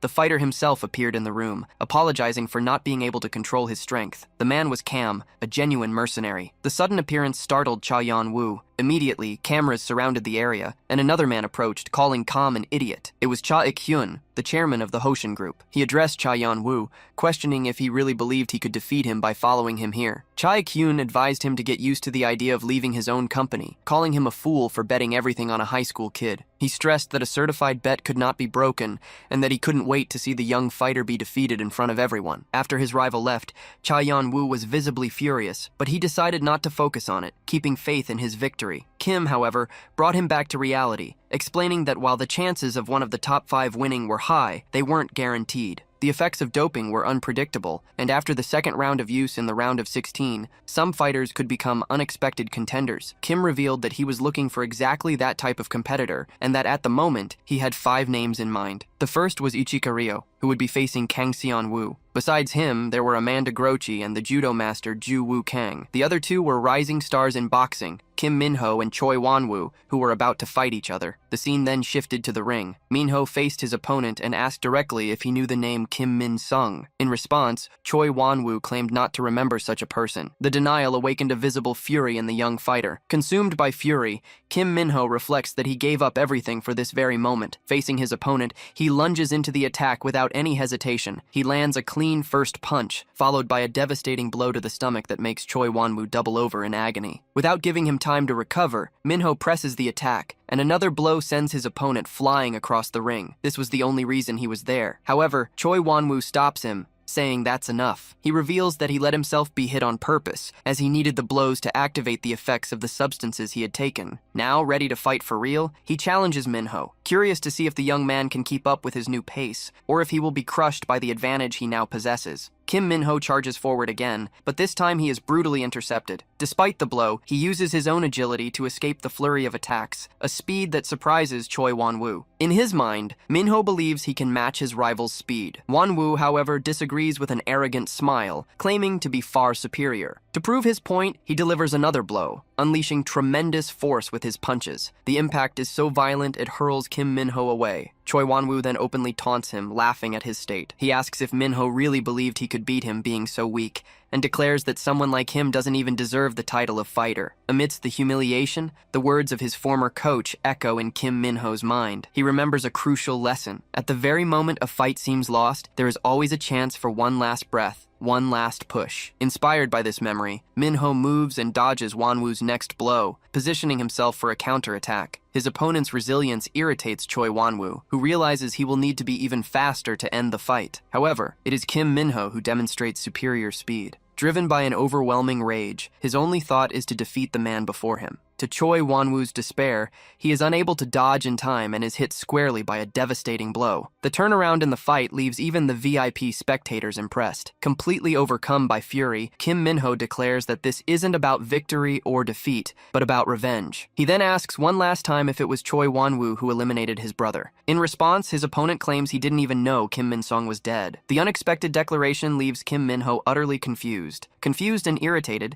Kim Min-ho asks what Choi Won-woo is talking about. Choi explains that it would be impossible for a boxer not to know the man who set the title defense record, but reiterates that he didn't know about his death. He adds, however, that there was a fighter obsessed with facing high-level pugilists. Furious, Kim Min-ho accuses Choi of contradicting himself. Before the argument could continue, an arena camera moves in, interrupting their conversation. An official announcement claims that Choi Won-woo is in no condition to proceed, proclaiming Kim Min-ho the winner of the fight. Meanwhile, in the VIP room, the observers comment on Kim Min-ho's second awakening, which occurred without any additional doping. To them, the experiment is finally showing results. They assess that, although Kim Min-ho is not on the same level as the first awakened one who transcended everything 20 years ago, he is very close to perfection. Even after the original individual's disappearance, advancements were made using his genetic material as a basis, making the task of surpassing him practically impossible. One of the VIPs laments that if that man hadn't disappeared, none of this would have happened and wonders where he could have gone. Far away, Kang Sun-woo practices some moves, imagining that he'll soon be in top shape to fight again. Menon watches him and asks if he isn't overdoing it, recalling that he has already caused a great deal of damage in the break room. He warns that if he keeps up this pace, he might cause the arena to collapse. In his thoughts, Kang Sun-woo refuses to stop, determined to become stronger than the monsters. He had learned that by pushing his body to its absolute limit and recovering, he could rebuild even stronger muscles. and the best form of recovery was sleep. His theory was that if he split the day in half, using every ounce of his muscles and then sleeping deeply twice, he could in fact become twice as strong as others. However, he knew that only someone with his incredible recovery ability would be capable of such a feat. Even so, by this point, Kang Sun-woo already thought that twice as strong wasn't enough. Menon asks if he's going to sleep again. In response, Kang Sun-woo simply removes the heavy weights he was wearing on his feet during training. Seeing this, Menon thinks that his colleague is a true madman, ready to die for his goal. Ignoring him, Kang Sun-woo continues his routine and enters the sleep chamber. Menon reflects that he trains intensely 3 times a day with almost no proper rest, but admits it will be extremely interesting to see him fight in the arena. At that moment, a tournament drone approaches and summons Menon to the arena. He realizes his turn has come. Upon entering the battlefield, he comes face to face with his opponent, Ju Ugwang. From her broadcast booth, Cha Yeon-woo asks if Ju Ugwang wasn't one of the 5 candidates selected by Kim Min-seok. He confirms and explains that with the power doping, Ju Ugwang acquired a monstrous grip strength. When he grabs an opponent, he's capable of crushing muscle and bone, which in itself is enough to make most lose the will to fight. Kim Min-seok warns, however, that the real terror lies in his judo techniques, because no matter how strong the opponent is, once Ju Ugwang throws them to the ground, every bone in their body will break. Cha Yeon-woo then asks about Menon. Kim Min-seok replies that there is no information on him. He has only heard rumors that he was recruited directly from the Brawling Wing, but no one knows his origin or what martial art he uses. Furthermore, he hasn't seen any of Menon's fights and finds it strange that his doping status is still under review. Back in the arena, Menon waits for the match to begin. His opponent is also ready. As soon as the fight is authorized, Ju Ugwang declares that he won't stand on ceremony and intends to end things quickly. However, Menon surprises him, replying that he's not a big fan of words. In an instant, he moves behind his enemy and attempts an attack. However, Ju Ugwang shows quick reflexes and manages to reverse the assault, using Menon's own momentum against him. With a judo technique, Ju Ugwang hurls Menon violently to the ground. The impact is so strong that he crashes into the ground like a meteor, leaving the spectators stunned. The drones recording the fight captured the scene in minute detail, but the announced result shocks everyone. To everyone's surprise, the system declares Menon the winner, not his opponent. Confused, Cha Yeon-woo questions what happened, but not even Kim Min-seok can find an explanation. Oblivious to the confusion, Menon celebrates his victory and wonders about Kang Sun-woo's condition. Far away, the protagonist awakens from his rest. He feels his body is different and realizes that the intense training is finally paying off. Regardless of whether it worked or not, he knows the most important thing is to keep moving forward. His thoughts turn to his mother, wondering if she is okay. Unlike many competitors, Kang Sun-woo doesn't fight for his ego, but out of pure necessity. At that moment, he spots a tournament drone approaching and understands exactly what it means. Shortly after, he finds Kim Min-seok. Irritated, Kang demands to know what is going on. Kim tries to de-escalate the situation, arguing that if Kang dies there, all will be lost. Furious, the protagonist refuses to back down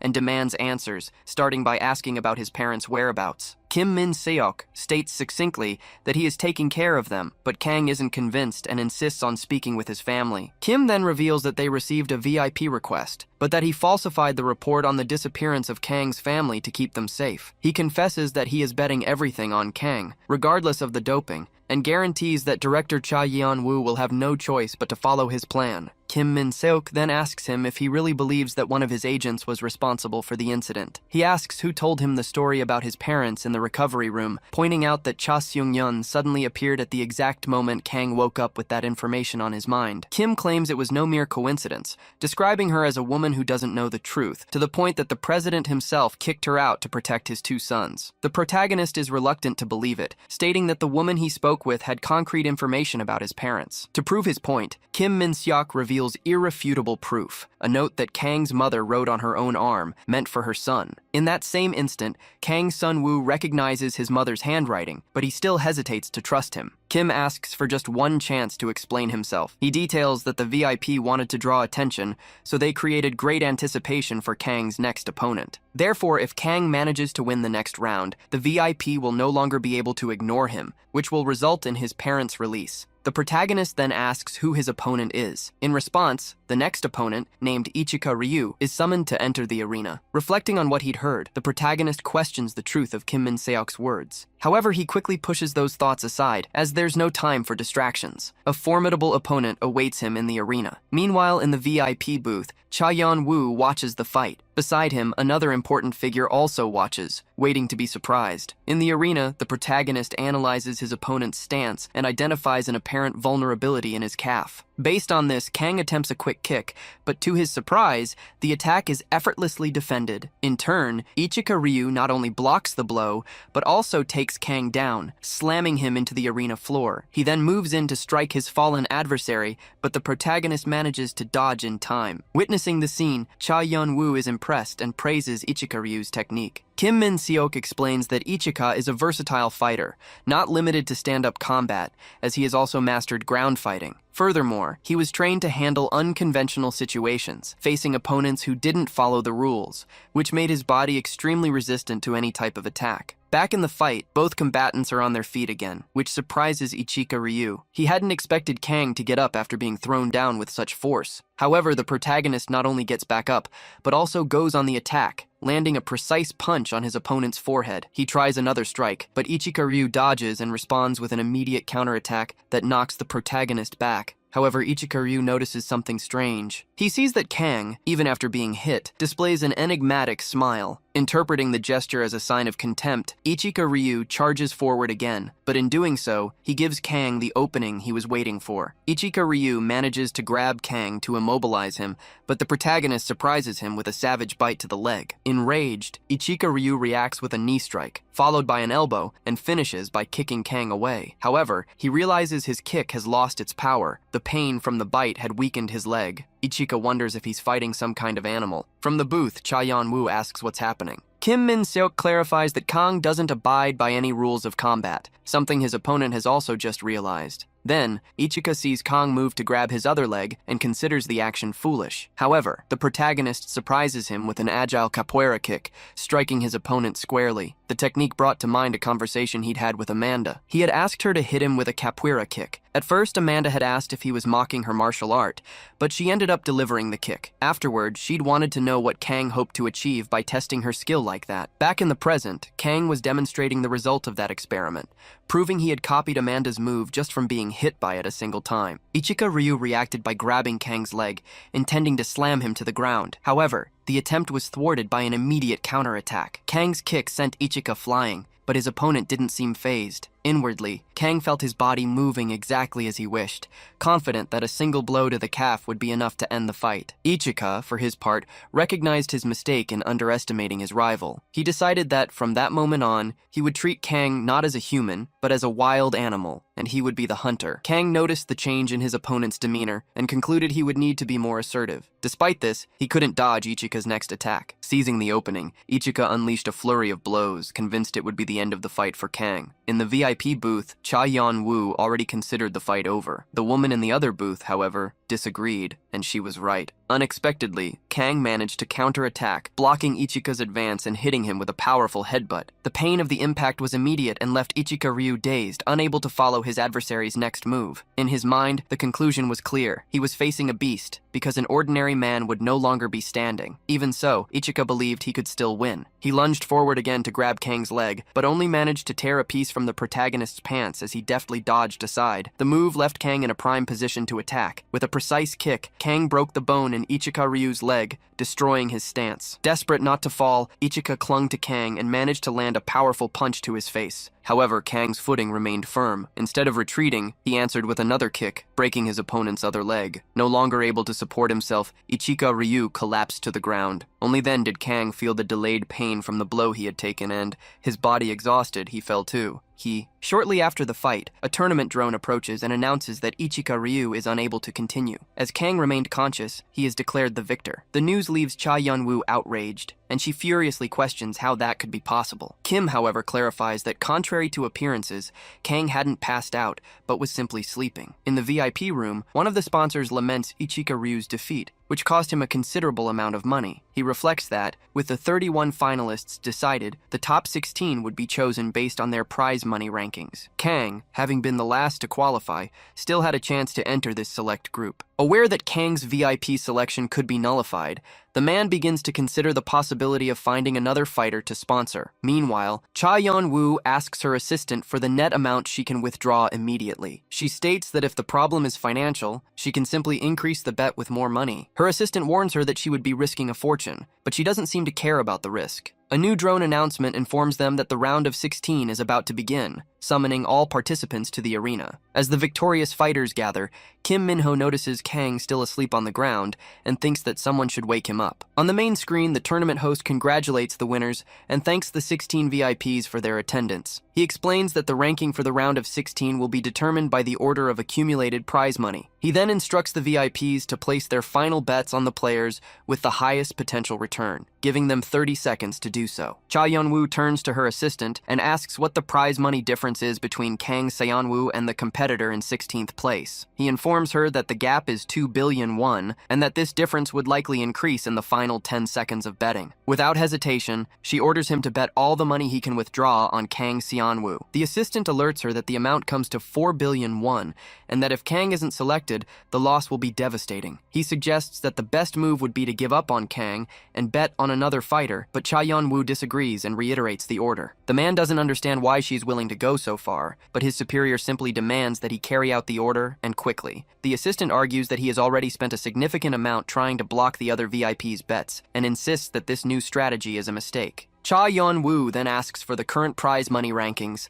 but her assistant explains that the rankings were hidden the moment the 30-second countdown began. Given this, the VIP concludes that the only thing to do is wait for the official announcement. The host speaks again, announcing that he will reveal the rankings from 1st to 5th place. He lists Cam with 15,900,000,000 won, Ryan with 12 billion, Go Gyeong-ho with 10.5 billion, Ref with 9 billion, and Material with 8 billion. The mention of this last name startles Kim Min-ho, as it means there was still a boxer left in the competition. The announcements continue. Kim Min-ho notes that Amanda has secured 7th place with a prize of 7,300,000,000 won. The list continues to be revealed down to the 15th place competitor, leaving the VIPs in a state of great anxiety over the reveal of the final spot. Finally, the host announces the 16th place competitor, whose prize money is 4,600,000,000 won. He reveals that the one who qualified is a street fighter named Gu Bancheol. Upon realizing that Kang was not selected, the VIP who had lost money earlier falls into despair. With the selection of the 16 finalists complete, it was confirmed that Kang Sun-woo was not among them. Because of this, one of Cha Yeon-woo's allies laments, saying that she'd bet all her money on the wrong person. In contrast,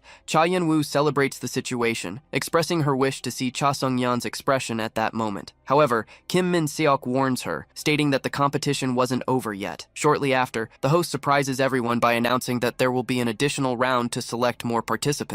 The news takes Cha Yeon-woo by surprise, as she didn't know such a rule existed. The host explains that, although the top 16 are already set, 4 more spots will be opened. To fill them, the remaining 15 fighters must face each other in a simultaneous battle until only 4 are left standing. He then instructs the 16 competitors who have already qualified to leave the arena. Meanwhile, Kim Min-ho approaches Kang Sun-woo, trying to wake him up. At that moment, a drone approaches and informs them that the next match is an individual contest, ordering Kim Min-ho to back away immediately. Min-ho realizes that even if he tried, he wouldn't be able to wake Kang. All he could do was hope his friend would wake up in time. After Min-ho leaves, the host announces that the arena will be modified for the next round. The fighting platform begins to be suspended in the air, and the dizzying height frightens some of the fighters. To increase the tension, the host warns that anyone who falls from the arena will not survive, as deadly traps have been installed around the entire perimeter of the pit below. Thus, in addition to fighting each other, the competitors would have to worry about not being thrown to their deaths. Kang Sun-woo, still unconscious,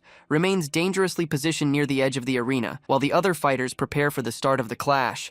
Without further ado, the host signals for the battle to begin. Immediately, the fighters launch themselves at one another, fighting with the ferocity of those who know their lives are on the line. From the VIP room, the bald man watches with relief that, luckily for him, all the combatants are ignoring Kang Sun-woo's inert body. However, the woman beside him comments that this truce won't last long, and that for his own good, Kang needs to wake up as soon as possible. In the arena, the combat continues chaotically, and some fighters are already being thrown to their deaths in the pit. It isn't long before some competitors finally notice Kang Sun-woo. One of them decides it's better to eliminate the deadweight at once. However, as he approaches to attack, he is suddenly stopped by Kim Min-ho, who is desperately trying to wake Kang, shouting that he is in danger. With his intervention, however, Kim Minho ends up becoming a target himself and now has to worry about his own survival. Cornered by 3 opponents, Kim Minho struggles to dodge their blows, but his defense isn't enough to protect Kang. Just as one of them moves in to attack the unconscious man, Menon suddenly appears and intercepts him. Irritated by the interference, the competitor turns on Menon in retaliation. However, Kim Minho acts quickly to protect his new ally, striking the aggressor before he can reach him. Immediately, another opponent takes advantage of the opening and charges at Kim Minho. This time, it's Menon who returns the favor, intervening to free his companion from the imminent attack. After the brief confrontation, Menon asks ironically if Kim Minho wouldn't also like to take a nap. In response, he retorts sarcastically that he's suffering from insomnia. From that moment on, the two form an impromptu alliance to protect Kang Sun-woo. Observing the scene, the other competitors wonder why those two are fighting in such a coordinated fashion. The leader of the opposing group recognizes the situation as a problem, as his own team plans to be the only one to advance. With that in mind, they organize for the attack, deciding to eliminate the other competitors one by one. Kim Minho is chosen as the first target. He doesn't back down and manages to defend himself at first, but fighting 4 opponents at once puts him at a clear disadvantage. However, he isn't alone, as Menon appears to aid in his defense. The enemy's attention quickly turns to Menon, who also comes under attack. Kim Minho tries to help his temporary ally, but is immediately blocked. To his despair, the adversaries shift their focus once more and advance directly on the vulnerable Kang Sun-woo. Menon reacts at the last second, grabbing the enemy about to deliver the blow. The adversary's attack misses Kang by a split second, but the force of the impact is so devastating that it shatters part of the arena floor. With the sudden break in the platform, Kang Sun-woo plummets into the chasm that has opened up. Kim Minho tries to run to his aid, but is once again blocked by the other competitors. Satisfied, the enemies celebrate, declaring that there is now one less competitor in the running. Menon, however, corrects them, stating that they are mistaken. He reveals that Kang not only woke up, but also managed to avoid the fatal fall. Surprised, the adversaries decide to quickly eliminate the 2 remaining in the arena. However, coming from below, Kang Sun-woo is already advancing back onto the platform, ready to finally join the fight. The moment he steps onto the platform, Kang Sun-woo is immediately immobilized by one of his opponents. As a second enemy prepares to strike, Kang struggles to break free. Just as the attacker lunges, Kang uses the body of the man holding him as a shield, forcing a violent collision between the two. The impact leaves both opponents incapacitated on the ground. Witnessing the scene, Menon turns to the next enemy and warns him that his time is up. With impressive speed, he grabs the man, throws him into the air, and dives into a free fall, smashing him brutally against the ground. A small explosion of impact kicks up dust, revealing another adversary out of the fight. The last member of the group of 4 was holding Kim Minho hostage. Upon seeing Kang Sun-woo approaching, the man panics and begs for his life. He releases Kim Minho and tries desperately to flee, but his path is blocked by Han Min-soo. Showing no interest in fighting such an insignificant opponent, Min-soo simply tells him to get out of his sight. Freed from danger, Kim Minho questions why someone like Han Min-soo would be participating in this stage. Min-soo, with an air of superiority, thanks him for acknowledging his fame. However, before he can continue, a furious Kang Sun-woo charges at him. The two clash in a powerful impact, trading simultaneous blows. Min-soo declares that he won't lose just because he's injured, but Kang completely ignores his words. At that moment, broadcast drones approach, announcing the end of the contest. Kim Minho had taken advantage of the distraction to eliminate the last remaining opponent. With only 4 fighters left standing, the host declares them the winners. The result confirms a total of 20 participants for the next phase. The host, however, announces a break in the event. He informs them that the 16 VIP guests will now have the opportunity to meet with the players of their choice. Afterward, all competitors are directed to private rooms. Kang Sun-woo heads to a recovery chamber, where he is visited by Kim Min-seok. Kang states that he is willing to meet with any VIP, as long as it speeds up his recovery. Kim Min-seok explains that he can guarantee his exclusive support for a maximum of 3 hours. After that period, Kang would be at the mercy of the other VIP's choices. He stresses that both he and Cha Sung-yeon need Kang, but admits that, in the end, the priority is those who brought the young man's parents into the game. Meanwhile, in Cha Sung-yeon's room, his bald ally asks why they can't request a meeting with Kang Sun-woo. A drone promptly informs them that, for the next 3 hours, Kang will be busy in a meeting with someone else. The news only intensifies the man's desperation. This news throws Cha Sung-yeon's ally into despair. The drone reiterates that Kang Sun-woo cannot be contacted while he is busy, making the man even more frustrated that he can't speak to him before the next stage begins. In stark contrast, his VIP, Cha Sung-yeon, remains perfectly calm. Intrigued, he asks her the reason for her calmness.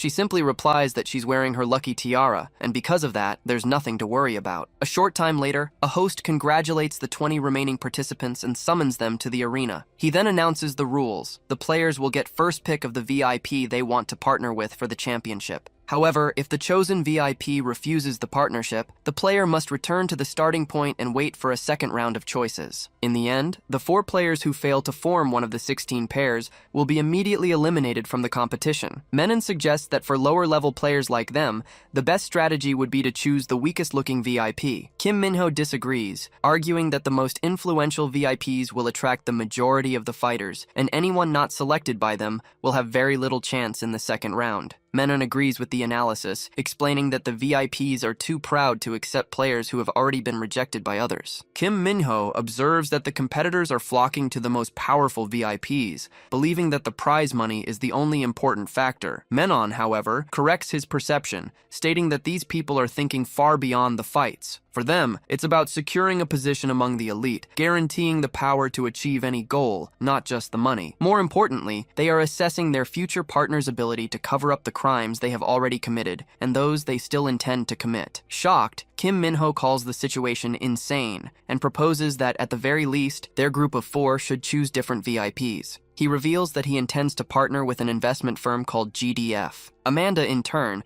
announces that she will join the Jihan group. Menon comments that her choice is excellent since Jihan is the largest corporation after the Hoshin group, and Amanda's 8th place ranking gives her the freedom to go wherever she wants. Undecided about his own fate, Menon ponders aloud that perhaps Cha Yun-woo would be a decent choice. Menon's suggestion surprises Kang Sun-woo. Noticing his reaction, Menon asks if he was already planning to choose Cha Yun-woo, but Kang remains silent. Meanwhile, in the VIP's room, Cha Yun-woo is furious to find that Kang is still in the competition. A man named Kim explains that when they hid Kang's body in the recovery room, he showed an astonishing recovery and a significant increase in muscle density. Kim muses that although his inability to be doped might prevent him from competing with the best, Kang's progress in the game has already given him a physique comparable to those who were successful with the first round of doping. This makes him, in fact, the most unpredictable fighter of all. Determined, Cha Yun-woo declares that no matter what, he cannot allow Kang Sun-woo to partner with Cha Sung-yeon. Back in the arena, the host instructs the fighters to position themselves in front of the VIPs of their choice. Some competitors make their decisions immediately. Kim Minho, however, is focused on something else. He can't wait to face the last remaining boxer in the competition. Seeing that the first and second-ranked players have already decided, Menon turns to Kang Sun-woo and asks what his choice will be. Kang walks toward the screen where the VIPs' images are displayed and stops directly in front of Cha Yun-woo's. Seeing this, Cha Sung-yeon's ally becomes visibly worried. In his room, Cha Yun-woo celebrates, imagining that his rival must be writhing with rage. Defying all expectations, however, Kang Sun-woo raises his middle finger to Cha Yun-woo's image,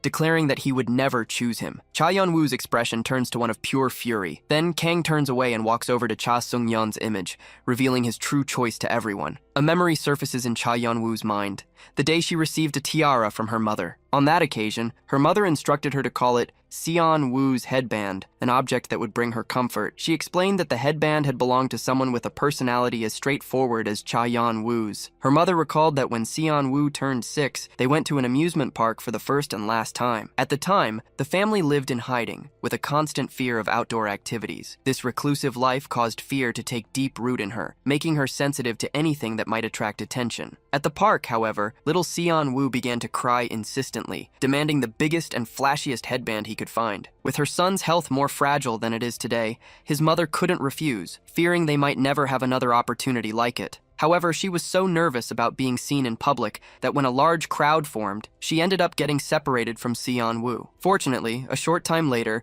the boy managed to find her. He had used the headband on her head as a beacon to guide himself back. For that reason, her mother gave the headband to Cha Yun-woo, believing the object would guide her, from that moment on, toward a better future. Back in the present, Menon realizes his preferred VIP has already been chosen, forcing him to select another. Before making a decision, he decides to wait and see who Kim Minho will choose. Kim Minho's mind, in turn, returns to a moment in the past when he was introduced to the target of his revenge. A man explained to him that the subject was a fierce adversary of CEO Go Isu of the pharmaceutical giant CT Bio. He was promised that if he could capture a man named Ryan, regardless of the outcome, the sponsor would grant him any request. Kim Minho questioned the reason for such an effort. His ally revealed that the sponsor's daughter was addicted to an extremely potent painkiller manufactured by CT Bio, and for that reason, the man would do anything for whoever helped him. In the present, Kim Minho makes his choice and walks toward the image of CEO Jason. In a VIP room, an assistant reports that, as expected, Cam, the top-ranked fighter, has gone to Cha Ik-hyun, the senior managing director of the Hoshin Group. Hyun Ji-han, one of the VIPs, mutters that Cha Ik-hyun is an idiot. His assistant expresses doubt as to whether they will get the fighter they want, suggesting that other VIPs may have made better offers. Hyun Ji-han disagrees, confident. His eyes fix on Amanda, who chooses him, and he declares that capoeira has just become his new favorite martial art. Meanwhile, Menon realizes his options are dwindling rapidly. If he kept hesitating, he would end up with the worst available VIP. Unsure of who to choose, he decides to opt for a random selection and approaches Hwang Moo-hyuk, the CEO of a TV company. Menon considers the man a joke, but believes no one will be able to interfere with his survival strategy. To his surprise, two other fighters choose the same VIP, and he feels cornered. Realizing he'll need to change tactics, he goes to the VIP's booth to try and convince him in person. Surprisingly, Hwang Moo-hyuk turns out to be as eccentric as Menon and concludes that the fighter is a perfect fit to be sponsored by his company. Thus, Menon is officially chosen. From his booth, Kim celebrated, declaring that he had finally managed to defeat Minsu. He explained that all he had to do was use Kang as bait. When Cha Yeon-woo asked how he had done it, Kim admitted it wasn't planned, as he had accidentally found Kang's name in some files related to Minsu. From there, he discovered the relationship between the two and used one to find the other. Now, Kim believed it was only a matter of time before Kang became one of the top 5 fighters. Soon after, the host announced that all the VIPs had been chosen. With that, the 4 participants who failed to secure a sponsor were eliminated, leaving only 16 competitors in total. He then instructed all the fighters to wait with their VIPs until the start of the round of 16. In Cha Yeon-woo's booth, her ally commented that after everything they had been through, they were finally going to meet Kang, and just thinking about it made him feel awkward. At that moment, the protagonist appeared in the VIP room. Cha Yeon-woo observed that he seemed to be completely recovered. In turn, the protagonist approached the VIP and said he needed to thank her for helping his family. Cha Yeon-woo replied that there was no need for thanks, stating that Kang's parents were safe in a place far away from there. Furthermore, she claimed she was just investing in a strong fighter capable of winning the tournament in her name. Suddenly, the bald man asked Kang to let go of Cha Yeon-woo. The protagonist apologized, explaining that he just got excited when he saw his mother's tiara with her. Right after this moment, the host began to announce the next fights. The bald man then realized that Kang would fight against the third-ranked fighter, which meant their match would be very difficult. Cha Yeon-woo said that if they wanted to win, they first needed to take care of Kang's injuries. The bald man then asked why the protagonist seemed so calm about the situation. Cha Yeon-woo replied that he was confident and stated that this was exactly why she decided to bet on him. As they were talking, the host informed them that the matches would be random and announced the first fight, Cam versus Ricardo. The bald man got excited, saying he would finally see a match with the Gurkha mercenary. He also warned that since Kang would eventually face him, it was best to pay close attention to this fight. He continued, explaining that the mercenary group Cam was part of was among the top 3 in the world. Born and raised in the highest mountains on the planet, their cardiovascular endurance was far above average. Additionally, because they always trained on difficult terrain, they had energy to spare. These warriors were so renowned that they became one of Nepal's biggest exports. Right away, Cha Yeon-woo realized the extremely high level of difficulty they represented. However, the bald man pointed out that nothing he said seemed to scare Kang. Seeing this, the VIP smiled, saying she had bet on the right fighter and that she trusted the protagonist would do a good job. Even so, her bald ally remained visibly worried. In the arena, on one side was Cam, ranked 1st, and on the other, the jiu-jitsu practitioner Ricardo, ranked 12th. Hanji, Ricardo's sponsor, commented that many didn't believe in his fighter's victory due to the opponent's fame. However, his ally replied that Ricardo would soon surprise everyone. He believed that Cam had already suffered too much on his journey to first place, while Ricardo was unscathed, unlike his previous opponents. Before the match began, the host announced they would have a second round of doping. A syringe appeared in the middle of the arena, and Ricardo was the first to grab it. Upon injecting the substance into himself, he felt the effects immediately. A nearby drone noted that Ricardo had successfully administered the dose, and the fighter himself could already feel the difference in his body. With this newfound strength, he went on the attack, forcing his opponent to react and start the fight. Feeling invincible with the sudden speed boost, Ricardo faces his opponent as if he were nothing, claiming that Calm's high ranking means nothing. He then applies a lock on Calm's arm, which impresses his sponsor, who celebrates the victory prematurely. However, this turns out to be a huge mistake, as Calm is not yet defeated. Ricardo realizes his opponent's arm is recovering, even as he squeezes with all his might. Desperate, Ricardo thinks he needs to run, but he can't do it in time and ends up being thrown violently to the ground. Watching the scene from afar, the spectators are impressed. From the impact, Ricardo can no longer get up, and to his sponsor's despair, Calm is declared the winner of the fight. The host then announces that this match gave a glimpse of what's to come, and informs them that he will administer a new amount of doping to the fighters for the upcoming matches. Shortly after,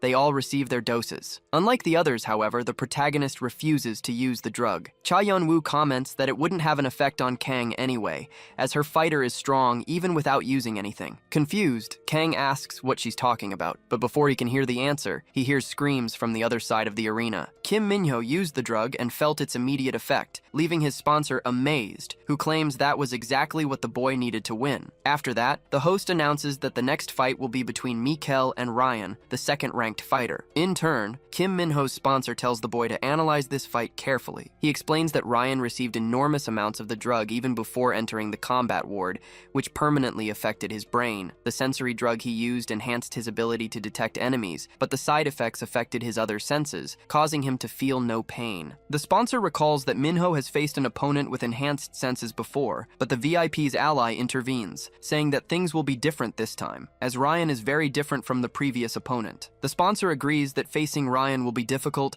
and asks what the second drug he used was. His ally reveals that Ryan also used a speed-enhancing drug, which leaves Kim Minho visibly stunned. Back in the arena, Ryan faces his opponent, Mikel Dambe, who has also used a speed-enhancing drug. Ryan notices that his opponent's fist is bandaged and immediately thinks that Mikel must be gathering all his strength in his right fist. He concludes that this strategy is obvious, even to someone like him. As soon as the fight begins, Mikel focuses on his sole objective, to win and save his daughter. On the other side of the arena, an eager Ryan goes on the attack, but soon notices his opponent is faster. He concludes that the drugs Mikel took are taking effect, and not only that, he also realizes the opponent is using his left hand to defend himself while shielding all his vital points. Intrigued, Ryan decides to test how fast his opponent can defend himself and unleashes a series of relentless attacks. This offensive, however, leaves him vulnerable, to the point of being hit in the eyes by Mikel. In doing so, however, Mikel gets the worst of it, as his fingers bend from the impact. Even injured, he doesn't give up on attacking, and finally uses his right arm to deliver a powerful blow. It's at this moment that he realizes he's facing someone different, as Ryan not only managed to dodge the punch, but also mimicked the attack and injured Mikel's eyes in response. With his vision impaired, Mikel is left completely defenseless, and Ryan seizes the opportunity to attack without mercy. Mikel still thinks he can't lose and tries to stand firm, but to his sponsor's despair, he can't withstand the barrage of attacks. Shortly after, the drone announces that Mikel is unable to continue, declaring Ryan the grand victor of the match. Watching all this, Kim Minho realizes the magnitude of the challenge ahead of him. He imagines he wouldn't have been able to dodge Mikel's blow the same way Ryan did, let alone escape the attacks to the eyes. Despite this realization, he has no intention of backing down, and concludes that he will have to face Ryan at any cost. After the fight, the host announces that the next match will be between Go Gyeong-ho and Kang Sun-woo. The protagonist's sponsor was hoping he wouldn't be matched against someone using a strength drug, as she wanted Kang to win without getting hurt. However, the bald man next to her comments that most of the fighters who reach the top 16 have used these drugs, so such a confrontation was inevitable. Taking advantage of the moment, Cha Yeon-woo asks what the difference is between normal taekwondo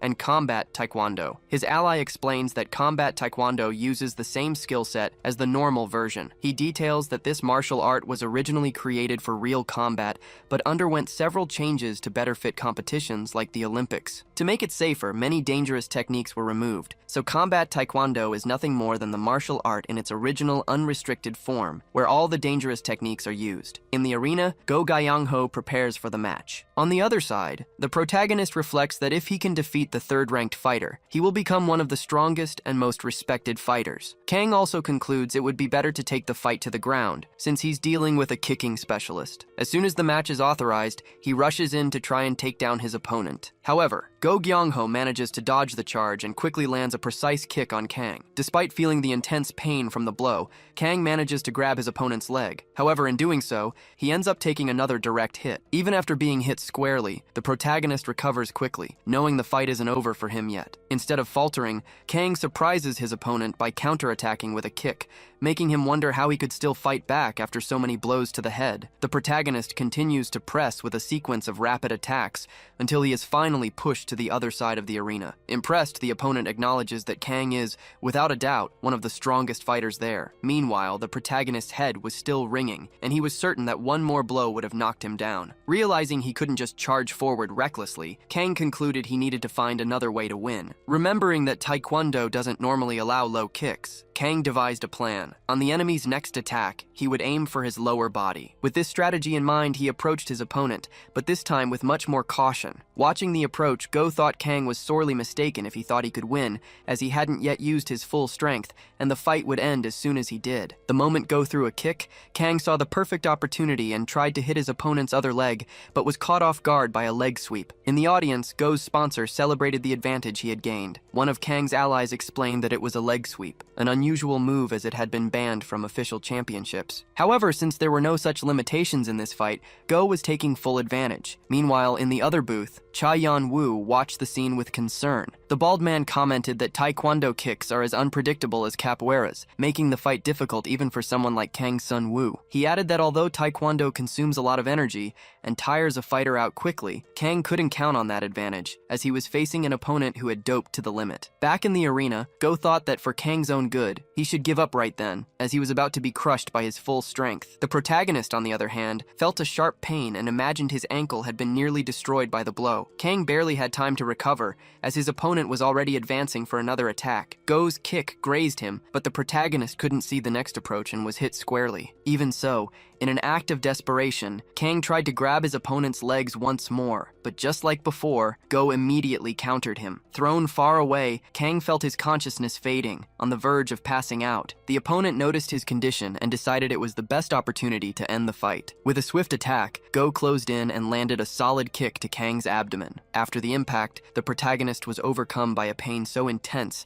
it made him think this was his end. Kang reflected that in the past, he would always run away when feeling such unpleasant pain. However, he realized that if he lost now, all his effort up to that point would have been in vain. Gathering all his strength, he managed to counterattack his opponent. This blow was only enough to push Go back, who remained on his feet but felt the force of the impact. Realizing this, Go concluded that he would have no choice but to use all his strength as well. However, before he could do anything, Kang approached again. Go tried to defend himself from the charge, but was surprised when Kang bit his hand to stop him. In response, Go tried to counterattack with a kick, but the result was not what he expected. This time, Kang stood firm, managed to return the kick, and threw his opponent to the other side of the arena with the force of the impact. After getting up, Go realized there was something wrong with Kang. He noticed he was facing someone stronger than all the other monsters present, and concluded he couldn't afford to save his energy. To defeat such an opponent, he would have to go all out, so Go prepared a final kick, believing it would guarantee his victory. On the other side, Kang was also preparing to attack. The two opponents struck simultaneously, and both hit their targets. However, Go got the worst of it, feeling the impact of the attack with much more intensity. Despite being hit, Kang was still going strong. He noticed the desperation on his opponent's face and laughed at him. Immediately after, he landed a headbutt on Go, putting a definitive end to the fight. The scene shocked everyone. Kang's sponsor was startled by the brutality of the blow, and Go Gyungho's sponsor was also shocked by the defeat. In any case, the drone announced Kang's victory, bringing the joy the bald man so desperately needed. Not just him, but Cha Yan-woo also celebrated the result. In contrast, other VIPs didn't like what they saw at all. One of them couldn't believe that someone not using doping could defeat the third-ranked fighter. Meanwhile, the masked man analyzed Kang's behavior pattern, finding it familiar to that of the first successful transformed individual, Kang-hun Choi. The masked man concludes that Kang-hun has been hiding all this time, likely changing his name and even having a son. Faced with this possibility,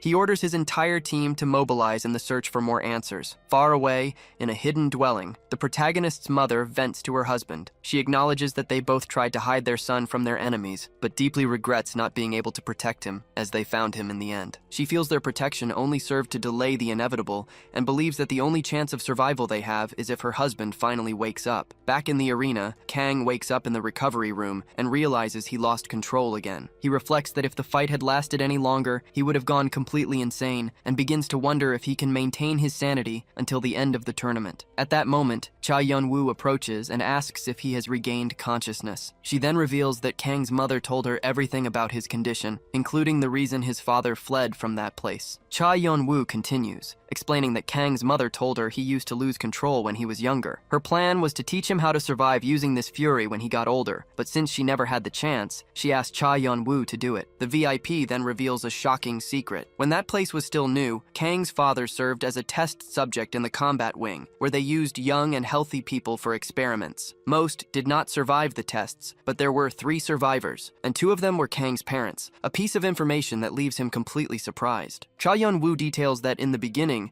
his mother had great achievements, but the side effects worsened over time. On the other hand, Kang's father gained extraordinary strength and an absolute healing power. This unique ability caught the attention of many important people, and it was because of this that he decided to flee the facility. The escape wasn't easy, as security was very tight, forcing them to wait for the right moment. During that time, Kang's father trained to maintain control even at the worst peaks of his fury, and eventually, they both managed to escape. Later, the two had Kang, and upon hearing this whole story, the protagonist finally understands why his father was so strict about using doping. Cha Yun-woo adds that Kang's father sent a message on the day of the accident. His mother believes the intention was to teach Kang how to control himself, as he realized he could no longer hide his son from their enemies. However, she also made it clear that she didn't want Kang to live in fear of his own fury. Then, Cha Yun-woo relays Kang's mother's direct advice. When the adrenaline rushes and he feels himself getting worked up, he needs to bite his own hand to hold back. The protagonist is shaken to learn everything his parents went through,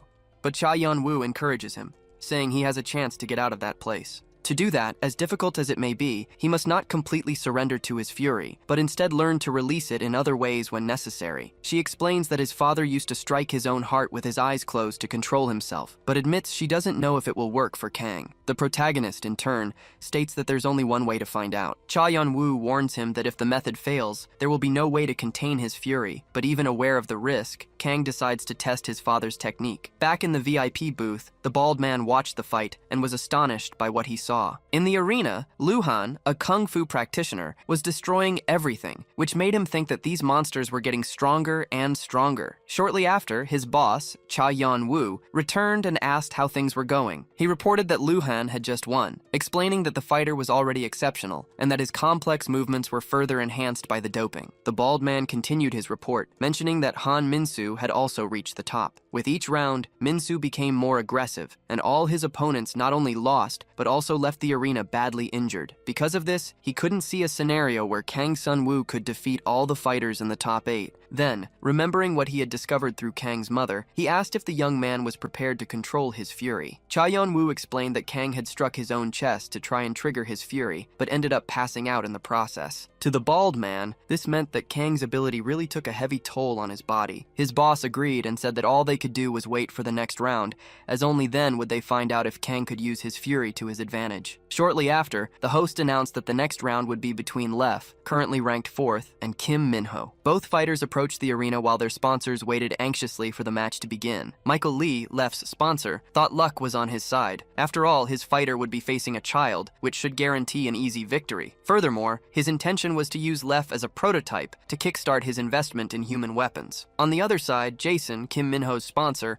asked what exactly that system Lef used in combat was. His assistant explained that Lef used a martial art originating from Russia. Although it resembled Western martial arts, this technique also incorporated movements from Chinese arts, like Tai Chi. Rumor had it that scientists analyzed Chinese techniques and took the best of what they had to offer to incorporate into the Russian system. Jason didn't quite understand, but he knew one thing. Minho was facing a tough opponent, and if he got injured in this round, it would be difficult to win the next ones. In the arena, Kim Minho faced his opponent and noticed he was very relaxed, concluding that he was being underestimated. He also knew that Lef's endurance had been enhanced with doping, so if he took too long, the fight would be hard to win. Therefore, Minho decided the best way out was to end the fight with a knockout. He thought that despite facing a stronger opponent, he had speed on his side and believed that with a quick strike, his adversary wouldn't be able to dodge. However, Minho quickly realized he was wrong. Not only did he miss the punch, but he also took a counterattack. As he backed away, the young man tried to understand why he hadn't landed the blow and decided the best way to find out was to attack again. With that, he lunged towards Lef and tried to strike him once more,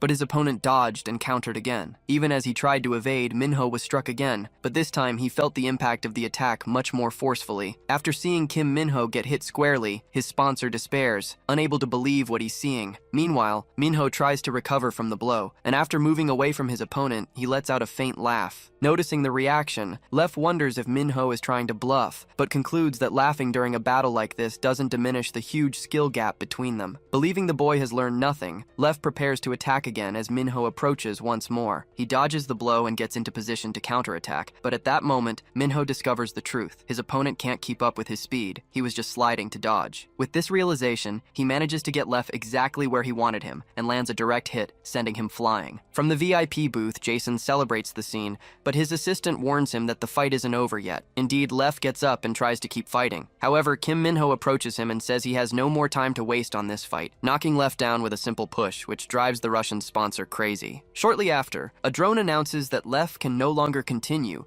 declaring Kim Minho the victor, who advances to the top 8. Jason celebrates once again, stating that he made the right choice, while his assistant believes that Minho is now ready to face Ryan. In another VIP booth, Jihan Hayan, the leader of his country's second-largest corporation, says it's his fighter's turn to show her worth. His assistant notices that his boss is more excited than usual, and Jihan Hayan justifies himself, saying he likes women with a fierce personality. The assistant then asks if he happens to be in love with Amanda. Despite acting like it, Jihan Hyun denies it and states that they have more important things to worry about, as Amanda needs to live up to her title in this match. His ally agrees, claiming that a 10-second knockout will be difficult this time, since her opponent, besides being ranked 5th, is a former assassin who used a lot of doping. Next, the host announces the fight between Tarim and Amanda. Tarim speaks up and apologizes in advance, claiming that the only way he knows how to win is to completely eliminate his opponent. Confident, Amanda says she didn't understand the statement and thinks there's no way she can lose this fight. In response, Tarim claims she won't be able to talk nonsense anymore after the confrontation. When Tarim tries to attack her, to his surprise,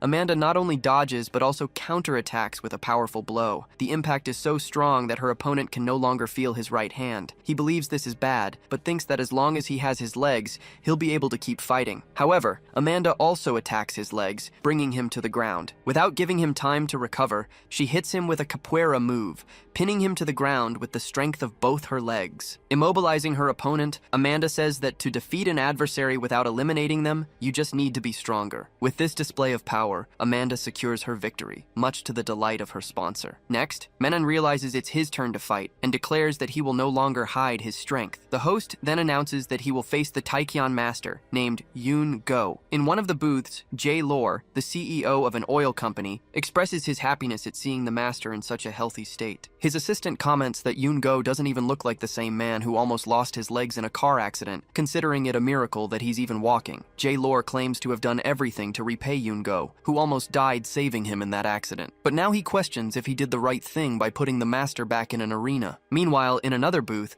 Mu-Yun Huang wonders if the doping combination Menon used is really all that unique. His assistant explains that the analgesic drug isn't special, but no one besides Menon has received skin strengthening, which makes him unique in that regard. The sponsor is surprised that Menon hasn't used strength or speed doping so far, and is curious to see what comes next. Back in the arena, Menon faces his opponent and states that they are professionals who don't need a warm-up, wanting to start the fight immediately. In response, Yoon Go lands a kick on him and then tries to attack him again on the ground. However, Menon manages to defend against the attack and takes advantage of a loose piece of the arena floor, throwing the chunk of stone at his opponent. Yoon Go is narrowly missed, but he realizes the projectile could have eliminated him and wonders who this man in front of him is. Menon, in turn, says his opponent shouldn't go easy on him just because they're the same age, which makes the old man realize he's a jokester. Yoon Go replies that if they were indeed the same age, Menon would know how precious time is, and then goes on the attack. The charge results results in both of them hitting each other simultaneously. Menon warns that he won't just stand there and take a beating and advances,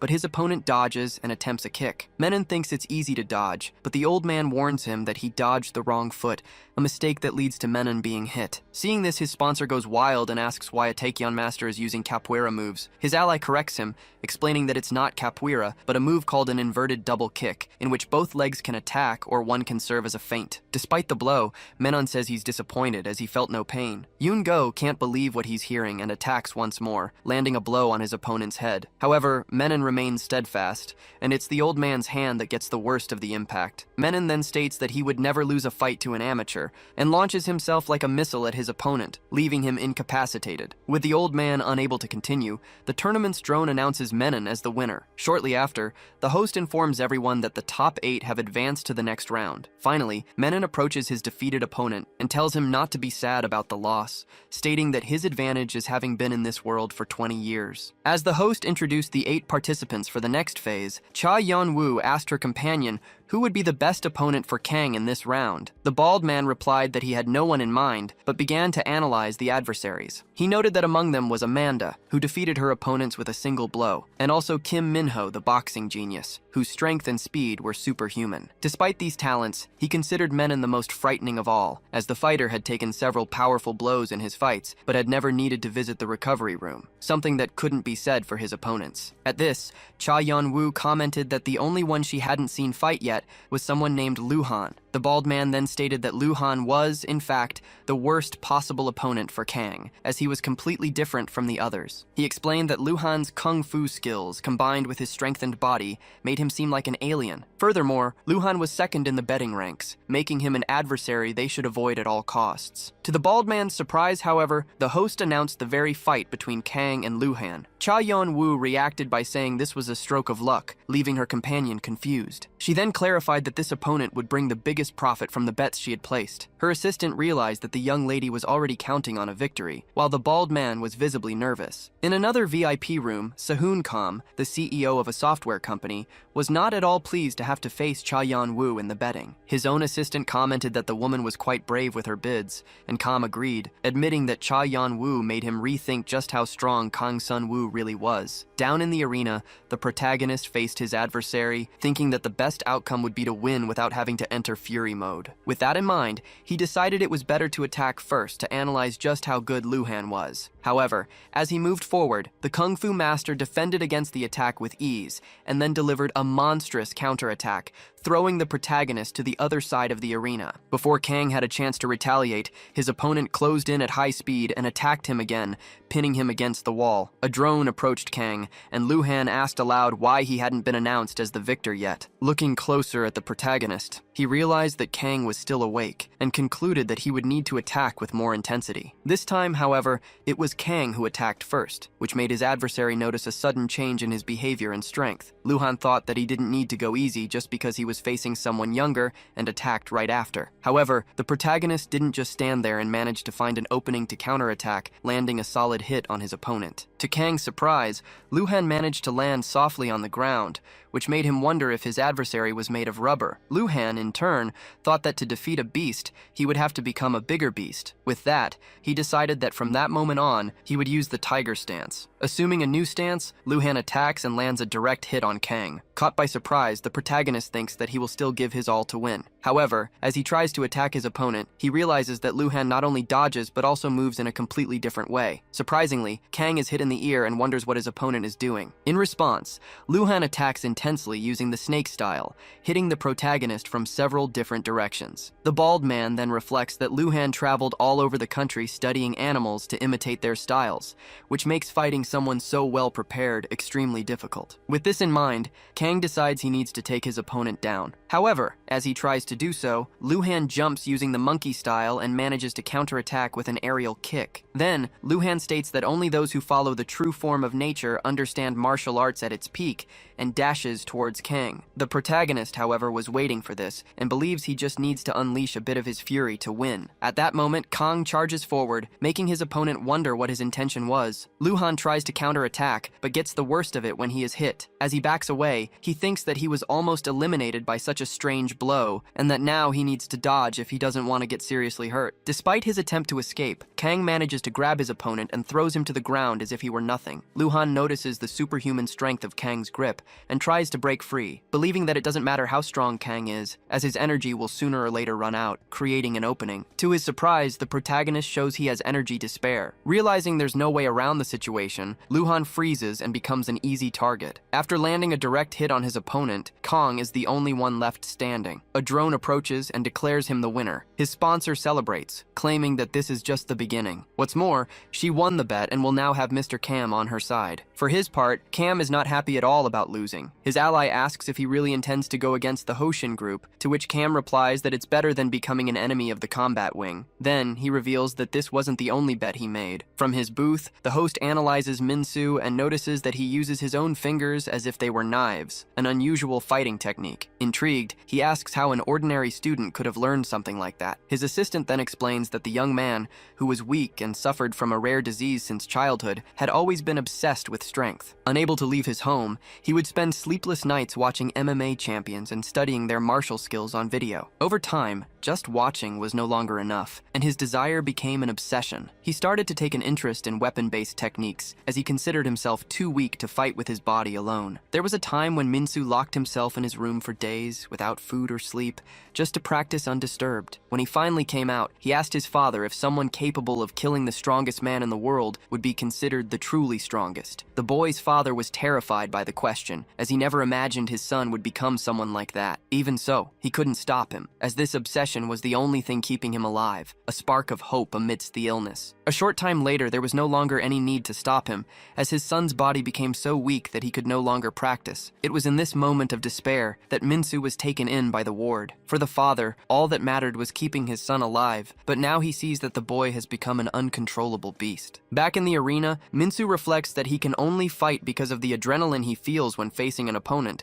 because without it, all that's left is pain. Therefore, he believes he needs to fight to completely eliminate his opponent, not just to win. With this thought, he attacks, using his fingers like blades. However, Amanda manages to defend herself with ease, though she notes the difference in her opponent's power. Minsu is in disbelief that his strike was blocked, and this brief distraction leaves him vulnerable. Amanda doesn't miss the opportunity and attacks him immediately. Minsu narrowly avoids a direct hit, but he doesn't escape unscathed, taking a grazing blow to his back. From the VIP booth, Amanda's sponsor celebrates the hit, but his assistant corrects him, saying that she missed. He explains that Amanda tried to end the fight with a knockout, but Han Minsu is still standing, something that had never happened before. This means that this time she will have a hard time winning. In the arena, Amanda has also realized her opponent's strength and noticed that despite his precise movements, he doesn't seem like a trained fighter. On the other side, Han Minsu says he is impressed that she can keep up with his pace. He confesses that he has never felt such a strong desire to eliminate someone and that he finally wants to experience that feeling. In response, Amanda strikes him hard and sends him to the ground. Minsu recovers quickly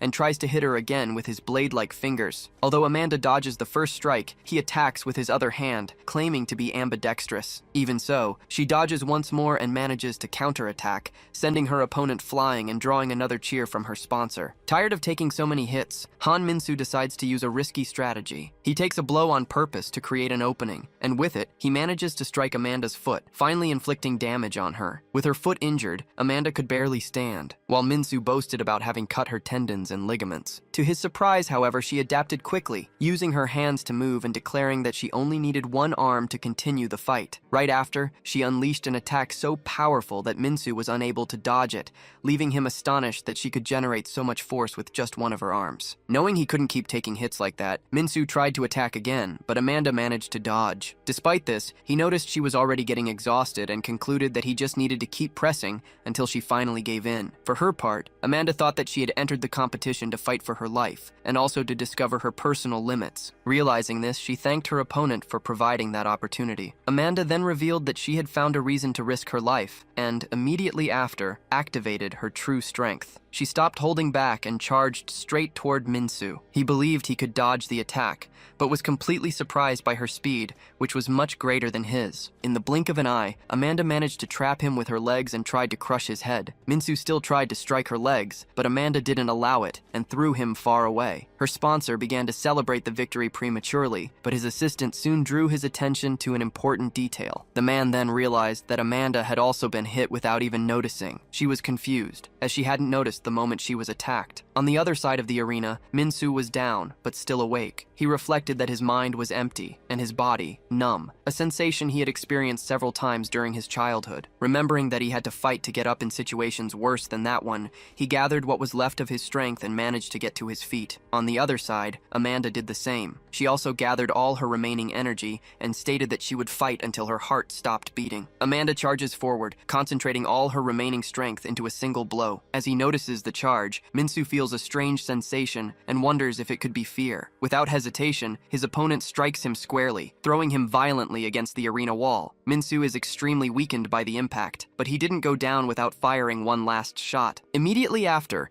Amanda realizes she was hit during her attack, and having completely exhausted her energy, she also collapses to the ground, leaving her sponsor in despair. With both fighters down, no one knew who had won, so victory would be decided by whoever stood up first. A drone approaches the arena and records the exact moment Han Minsu regains consciousness. With that, victory is declared for him, and Minsu advances to the top 4 of the tournament. From her booth, Cha Yeon-woo celebrates the result. However, her assistant expresses concern, saying that since her rival won, the others are likely to side with him. Cha Yeon-woo disagrees with this statement, claiming that, in fact, it's more likely that she will gain the support of the others. Meanwhile, Amanda's sponsor, unable to hide his anger, orders his assistant to arrange for her treatment immediately. Right after this scene, the host announces the next round. The long-awaited fight between Ryan and Kim Minho was finally going to happen. Jason realizes that this was the moment the boy had been waiting for. His assistant comments that if they win this fight, they will finally have the opportunity to stop the production and sale of the drug that killed Jason's daughter. The CEO confirms that he has risked everything on this bet, and if he loses, he will have to invest his entire fortune in a pharmaceutical company he despises. Even aware of the risks, he states that he has no other choice, and that he needs the boy to win this fight. Now in the arena, Ryan faces his opponent, and dismisses him as just another idiot boxer. He reflects that while some use science and technology, others scorn this path because they think they are superior. Ryan has come to the conclusion that if the others cannot understand the power he wields, he will have to show them firsthand, even if it means eliminating them with his own hands. Throughout his journey, he has already eliminated several opponents this way, but this has only served to increase his craving for more power. When this feeling was becoming unbearable, the opportunity to enter this tournament arose. Ryan knows that Minho is the brother of a fighter he has already eliminated, and he finds the idea of fighting him quite exciting. In turn, Kim Minho calls his opponent pathetic. He claims that even with doping, Ryan had to ambush an already injured fighter to win, so he shouldn't think he's so powerful. To finish, Minho promises that he will now show him what true strength is. Irritated by the comment, Ryan taunts him, saying that Minho's brother said something similar before he died. Thirsty for revenge, Kim Minho immediately goes on the attack. However, they both land punches simultaneously and end up realizing they have similar strength and speed. Even so, Minho continues the offensive, but to his surprise, with every blow he throws, his opponent manages to dodge. Meanwhile, Isugo, the CEO of the pharmaceutical company that sponsors Ryan, watches the fight and comments that Minho's famous speed seems to be nothing special. His assistant then explains that Ryan is using his enhanced senses to read his opponent's movements in advance, which prevents him from being hit. Back in the arena, Ryan scoffs, saying that his adversary's movements are so predictable that it makes the job easier than usual. In turn, Minho replies that his next move won't be so easy to predict. He increases his speed and attacks again, but Ryan manages to defend himself with ease. Furthermore, he traps Minho's foot, knocking him to the ground, and asks what he plans to do now that he's immobilized. However, Minho says his opponent should step on his foot harder, as he's just getting started. With that, he launches a counterattack that surprises his opponent. Minho moves so fast that Ryan can't predict predict all his movements in time. Realizing he needs to create a new opening, Ryan tries to back away to create some distance, but Minho doesn't let him get far and lands a clean punch. Ryan also manages to hit Minho, and the impact of the double blow sends them both flying back. As he recovers, Ryan taunts him again, saying that Minho is just like his brother. Minho doesn't fall for the taunt, and instead analyzes that Ryan needs to get hit in order to attack. He explains that his opponent's tactic is to let himself be attacked in order to counter, since he can't keep up with his speed. Ryan retorts, stating that speed makes no difference because his blows are heavier. Minho disagrees, claiming that his greatest weapon isn't speed but his willpower. He attacks and once again is counter-attacked. However, this time, he manages to hit Ryan's eye. Next, he lands a punch on his opponent's ear. Soon, Ryan realizes he is losing his senses, which hinders his perception. Minho's next blow hits his opponent square in the nose. It becomes clear that this is all part of a plan. Previously, an ally of Minho's had warned him that Ryan had keen sight, hearing, and smell. To defeat him, Kim Minho would need to eliminate that advantage, and that's exactly what he is doing right now. With his opponent in his sights, he doesn't hold back his strength. Ryan panics as he realizes he can no longer dodge the attacks and is hit squarely, unable to counterattack this time. Ryan thinks he had the courage to do what was necessary to get stronger, so a worm like that shouldn't be able to defeat him. However, he is overcome by the feeling that, in this context, he is the real worm. After being struck, Ryan can no longer feel his own body. On the other side, Kim Minho decides there's no reason to save his energy now, as all he needs to do is hit his opponent with all his strength to make his brother proud. With that in mind, he attacks Ryan with a machine gun-like barrage of punches, to the point where his opponent begs for mercy. Everyone in the audience is shocked to witness the scene. Ryan is left completely unable to continue, and therefore the victory is given to Kim Minho. He, in turn, dedicates this victory to his brother. His ally then comments that with this result, it's possible that Kim Minho will become the strongest man alive. Meanwhile, the host appears to announce the next fight. He says this is a highly anticipated battle, as on one side we have Menon, a survivor of countless dopings, and on the other, we have Cam, the embodiment of the industry's latest enhancements. His assistant asks how long Cam has been at the facility, and the host replies that he's been there since the beginning. He mentions that 3 people survived the first tests, and Menon is one of them. In the arena, the opponents face each other. Cam comments that Menon wasn't in the championship he won, so he's quite curious about how resilient his opponent is. Right after, he lands a direct hit on Menon, but to his surprise, his opponent remains standing, demonstrating impressive resilience. Then, Menon warns that it's his turn to attack. The blow is so powerful it damages Cam's back, even though it only landed on his front. Unfortunately for him, Cam is not as resilient as Menon, and feels the pain of the impact sharply. Menon then asks if he has proven his worth. In response, Cam starts to laugh, claiming that his opponent wouldn't be able to take another one of his punches. Immediately, he charges at Menon with much more force and speed. Khan charges at his opponent and lands a devastating punch right in the middle of Menon's face. The impact is so powerful that his neck twists in a horrifying way, shocking the entire audience watching the fight. Then, Khan reveals that he should thank Menon, as the experiments performed on him served as the basis for creating superhumans like Khan himself. However, to everyone's surprise, Menon shows he is still alive and says that he is the one who should be thankful. He explains that thanks to his opponent, he will finally have the opportunity to unleash his strength at will. With that said, Menon attacks without holding back, and the blow makes Khan feel immense pain. The attack is so powerful that it incapacitates him, leaving the audience in shock at the fight's sudden end. Shortly after, a drone approaches and confirms Menon's victory. Menon's sponsor celebrates the victory enthusiastically, and he's not the only one, as Cha Yan-woo also celebrates. He believes that defeating an opponent like Menon will be easy for his fighter. However, Kim disagrees with this assessment, claiming that Menon is unpredictable and that it's not easy to predict his movements. Later, in the recovery room, Menon is examined by a doctor. The doctor reveals that his body has developed an incredible regeneration ability. Upon hearing this, the event host states that their dream is finally close to being realized. However, Menon disagrees and claims that another person has a regeneration ability far superior to his, obviously referring to the protagonist. Speaking of Kang, he is in his VIP room with company. The bald man comments that, to everyone's surprise, the fighters who advanced to the next round were, in theory, the weakest. He also laments that Usyk and Amanda lost to the same opponent. Worried, Kang asks if they at least managed to leave the place safely. The woman replies that according to her information, no participant has been seen leaving the facility after losing. Hearing this, the protagonist protagonist gets angry about not knowing his companion's whereabouts, little imagining the dark secrets that the facility hides. Back in the arena, the host announces the participants for the next fight, Han Minsu versus Kang Sun-woo. He informs them that the match will begin as soon as both fighters are fully recovered. Meanwhile, Han Minsu is intubated after his last fight. Although he is unconscious, he can remember his past. He recalls that as soon as he became a martial master, he thought he should start hanging out with strong people, the kind no bully would dare to face. Back then, there was only one person in his school with that reputation,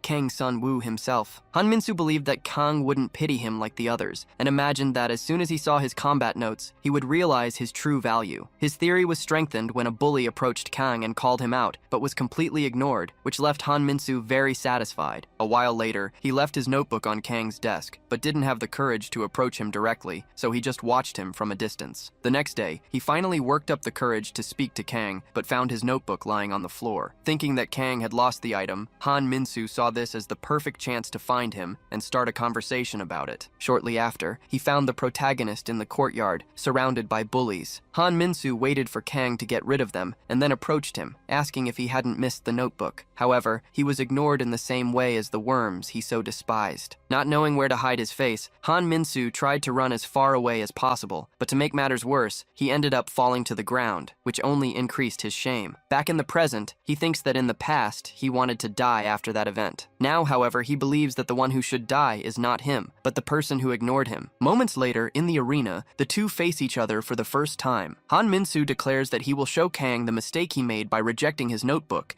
and, immediately after, attacks using his blade hands. Kang manages to dodge, but is grazed. Seeing this, the opponent attacks with more precision and hits him in several different spots. In response, the protagonist uses his own blood to try to blind his opponent, but Minsu just says that Kang can try, but he won't be able to escape forever. At this, Kang realizes that his opponent, besides being fast, is also aiming precisely at his vital points, so he needs to avoid this at all costs. However, Minsu is faster than Kang, to the point of attacking without Kang being able to defend himself properly. With this, Minsu says he can't believe he was humiliated by someone so weak. Seeing he has no other alternative, Kang prepares to resort to his most extreme measure. Han Minsu doesn't understand what is happening, but states that he is facing someone worse than the so-called Usyk, because for him, nothing Kang does will prevent his victory. To everyone's surprise, the protagonist strikes himself, and Han Minsu takes advantage of the opening to hit him next. He scoffs, saying that Kang tried to aim for him but ended up hitting his own heart. However, what Han Minsu doesn't know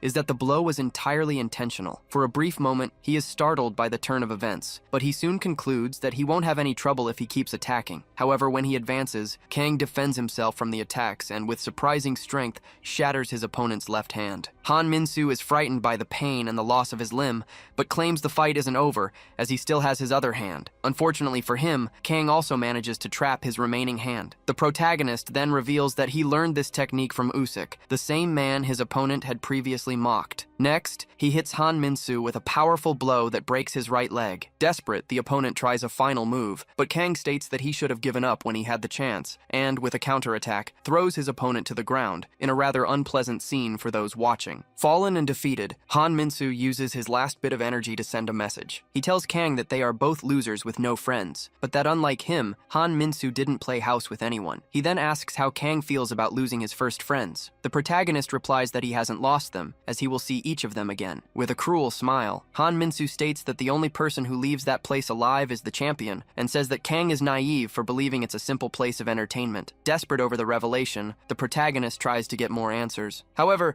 Han Minsu just says they are lab rats before passing out completely. Shortly after, a drone approaches and declares Kang Sun-woo the winner of the fight, but for the protagonist there is no sense of victory. In any case, the host announces that the next fight will decide who will face Kang in the grand final. On one side of the ring, the speedster Kim Minho faces Menon, the fighter with an indestructible body. Menon, in turn, says that this fight will decide who his best opponent will be, whether Kim Minho or Kang Sun-woo. He then approaches his opponent, but Minho quickly backs away, already analyzing the situation. Right away, he realizes he's not facing a normal fighter, but a madman poisoned by so much doping. Not only that, but Minho has also realized that Menon is the type who is willing to eliminate an opponent if necessary. Menon declares that in this place, there is no giving up or before surrendering, so one of them will have to fall. He confidently states that, unfortunately for his opponents, his body is indestructible. In response, Minho asks if his opponent is celebrating too soon, but Menon simply claims that his triumph is inevitable. Disagreeing, Kim Minho says he will prove just how wrong his opponent is, and then attacks with impressive speed. Menon manages to dodge and tries to grab Kim's hand, but with the same agility, Minho escapes and gets behind his enemy, where he manages to land a blow. The impact makes Menon realize just how fast his opponent is. He tries to counterattack, but is surprised again, and is struck once more. At that moment, he realizes that Minho is the fastest opponent he has ever faced. Meanwhile, Minho thinks that the best thing to do is to hit his opponent's head to disorient him. He launches another attack, but this time Menon dodges. When Kim tries to hit him again, he is nearly struck himself, and then he realizes that his adversary is adapting to his speed. Not only that, but he sees Menon's arms contort in a bizarre way and wonders what's wrong with that guy. To his surprise, his opponent's arms return to normal in a matter of seconds. With this, Kim understands that Menon purposely broke his own arms to use them as weapons, and then managed to put them back in place as if it were nothing. On the other side, Menon says his opponent is as good as he imagined, and that to defeat him, he will have to use a little more of his power. Then, he undergoes a physical transformation, looking like a Saiyan. Seeing this, Kim concludes that he can no longer conserve energy and needs to give it his all to end the fight with his next blow. He then shoots forward like a missile and appears behind his enemy. This time, Menon isn't surprised and waits for the attack, which allows him to get close enough to strike Kim as well. They both attack simultaneously, and their blows collide. The force of the impact is so great that they are thrown in opposite directions, leaving their sponsors frightened. Moments later, Kim Minho gets up, leading Jason to think his boy has won, but his ally corrects him, saying it's not over yet. Shortly after, Menon also gets up, much to the delight of his sponsor. He approaches Kim and thanks him for all the information he learned by observing him, claiming it will be useful in creating a new human race. With that, he pushes Kim to the ground, and since he's exhausted, Kim can't get up. A drone approaches and declares Menon the winner, stating that the final will be between him and Kang Sun-woo. In the VIP booth, Cha-Yun-woo reflects that the grand final has arrived and hopes Kang will focus on winning. Soon after, the protagonist approaches and asks what she knows about his friends. Cha-Yun-woo explains that, like him, she doesn't know much about the place, but she is aware that there are areas not even the VIPs can access. Desperate, Kang wants to know more, but she warns him that if he dies there, he will never see his parents again. Therefore, she believes the best thing to do is to win the next fight so they can take action. Kang dislikes this option and insists, wanting to at least know if his friends are still alive. Cha-Yun-woo says she will likely find out soon, as she has scheduled a meeting with other VIPs to discuss the matter. However, while she gathers the answers, Kang must focus solely on winning. Far away, in the medical wing, Menon is being examined by a doctor who notices that his regeneration is faster than before. Just then, the host approaches and comments that the project is nearing completion, but to finish it, they still need to find Kang Sun-woo's father. At that very moment, an employee reports that they have located Kang's parents, revealing they are hiding in Cha-Yun-woo's private villa. The host realizes that they were hiding right under his nose the entire time. The employee confirms that the location has been surrounded and that their teams are about to move in. Indeed, a group of intruders breaks down the door of the house, startling Kang's mother, who is caught by surprise. As this happens, the host announces the next fight and authorizes the start of the tournament final. In the arena, the protagonist thinks that he just needs to win this last round to get what he wants. On the other side, Menon plans to draw out Kang's full potential to finally end the experiment, and to do so, he will have to eliminate his opponent. Kang questions him about what he meant by ending the experiment. Menon then reveals that,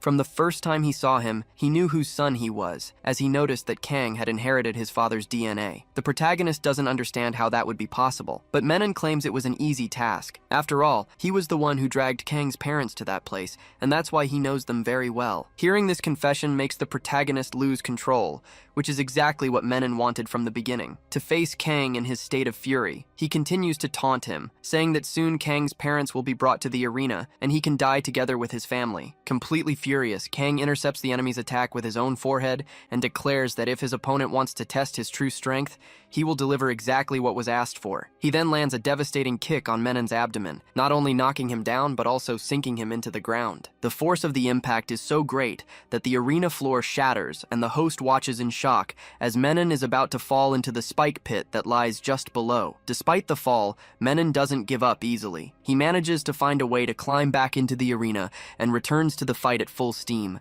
claiming that if this is all Kang has to offer, then he truly deserves to die. Next, Menon attacks using his elastic arm, and upon being hit, the protagonist is severely injured, almost losing his right arm. Seeing this, Menon states that with Kang's father available, he will no longer need the son, and with that in mind, he attacks again, hitting the protagonist squarely. The scene is quite unpleasant for Cha Yan-woo, who watches everything from a distance. Menon approaches Kang and tells him not to be sad, as he will soon meet his family in the afterlife. However, to his opponent's surprise, the protagonist reacts. Kang firmly grabs his opponent's arm and asks what he has against his family. Then, he lifts Menon high into the air and throws him to the ground as if he were nothing, questioning if he is doing all of this just for money. While being beaten, Menon claims that he is the final result of this experiment. He manages to get away from the protagonist and declares that from that moment on, he will no longer hold back. Now that the two are fighting for real, the winner will be the strongest of all. Confident, Menon charges forward, shouting that it's too late for Kang to dodge. In turn, the protagonist states that he doesn't need to. Once again, Kang protects himself using his own head, and the impact causes Menon's arm to shatter into several pieces. Next, Kang grabs his enemy and gives him a solid headbutt. To finish him off, he throws his opponent away with such force that the man is launched out of the arena, landing in a restricted area. The protagonist goes after him. As he approaches, Kang claims he doesn't care about money or prizes, as he only wants peace for his family. However, Menon reveals that he doesn't care about money either. He explains that the host of this place is much more ambitious, as he is after immortality. His desire is to become a kind of deity, and because he believes himself to be untouchable, Menon concludes that Kang's family will never escape this place. Menon explains that with the wisdom and power of the human elite, it is truly possible to become a deity. He adds that Kang should feel honored to be the product of such revolutionary research, and reveals that his parents will arrive soon for the final experiment. Desperate for more answers, the protagonist tries to question him, but Menon faints before he can say anything else. Shortly after,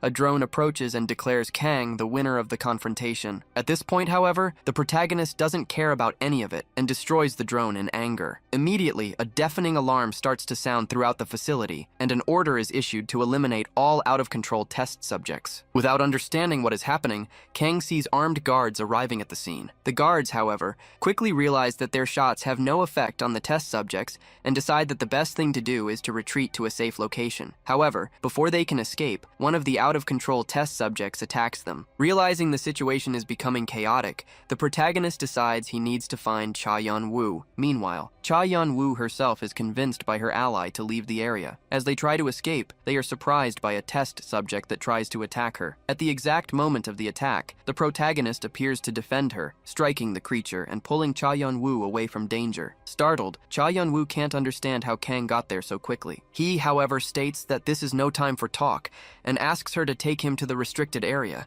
insisting that he won't leave the facility until he is sure his friends are safe. A while later, they reach the entrance to the area, but the bald ally says the situation is too dangerous and refuses to go on. Kang then claims that the safest place for them is by his side, so the only option is to keep moving forward. Inside the restricted wing, the other survivors are trying to escape, but Usyk, too weak, can no longer continue. It is at this moment that Kang appears and helps him up. As they try to organize their escape together, the host appears to prevent their flight, coldly declaring that his experiment is not over yet. The host threatens Kang, saying he'd better behave or all his friends will be eliminated. He then activates an emergency lock, abandoning the protagonist and the others inside the lab. However, the door doesn't close completely, and to everyone's surprise, it opens again. On the other side, they see the host get hit while trying to escape, then fall to the ground. It's at this moment that the protagonist sees his father, who declares he has come to take Kang home. Startled by a noise from the back, Kang immediately helps his friends escape, while his father closes the door as soon as everyone is out. Despite the host's protests,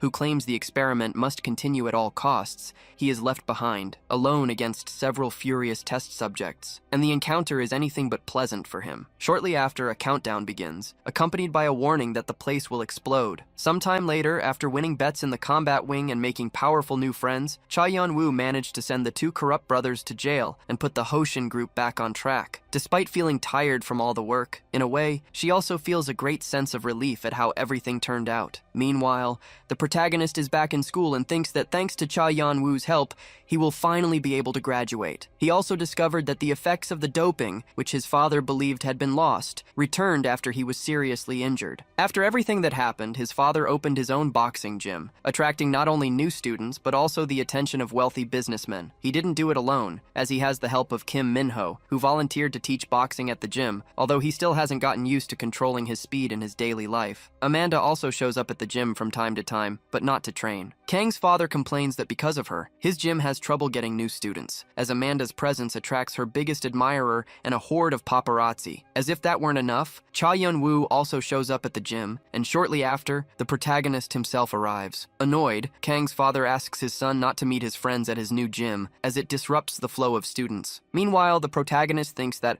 although his body still burns, he no longer sees himself as a monster. Far away, a mysterious being asks if the experiment was a failure. Menon replies that it wasn't, claiming that all of it was just the beginning of something much bigger.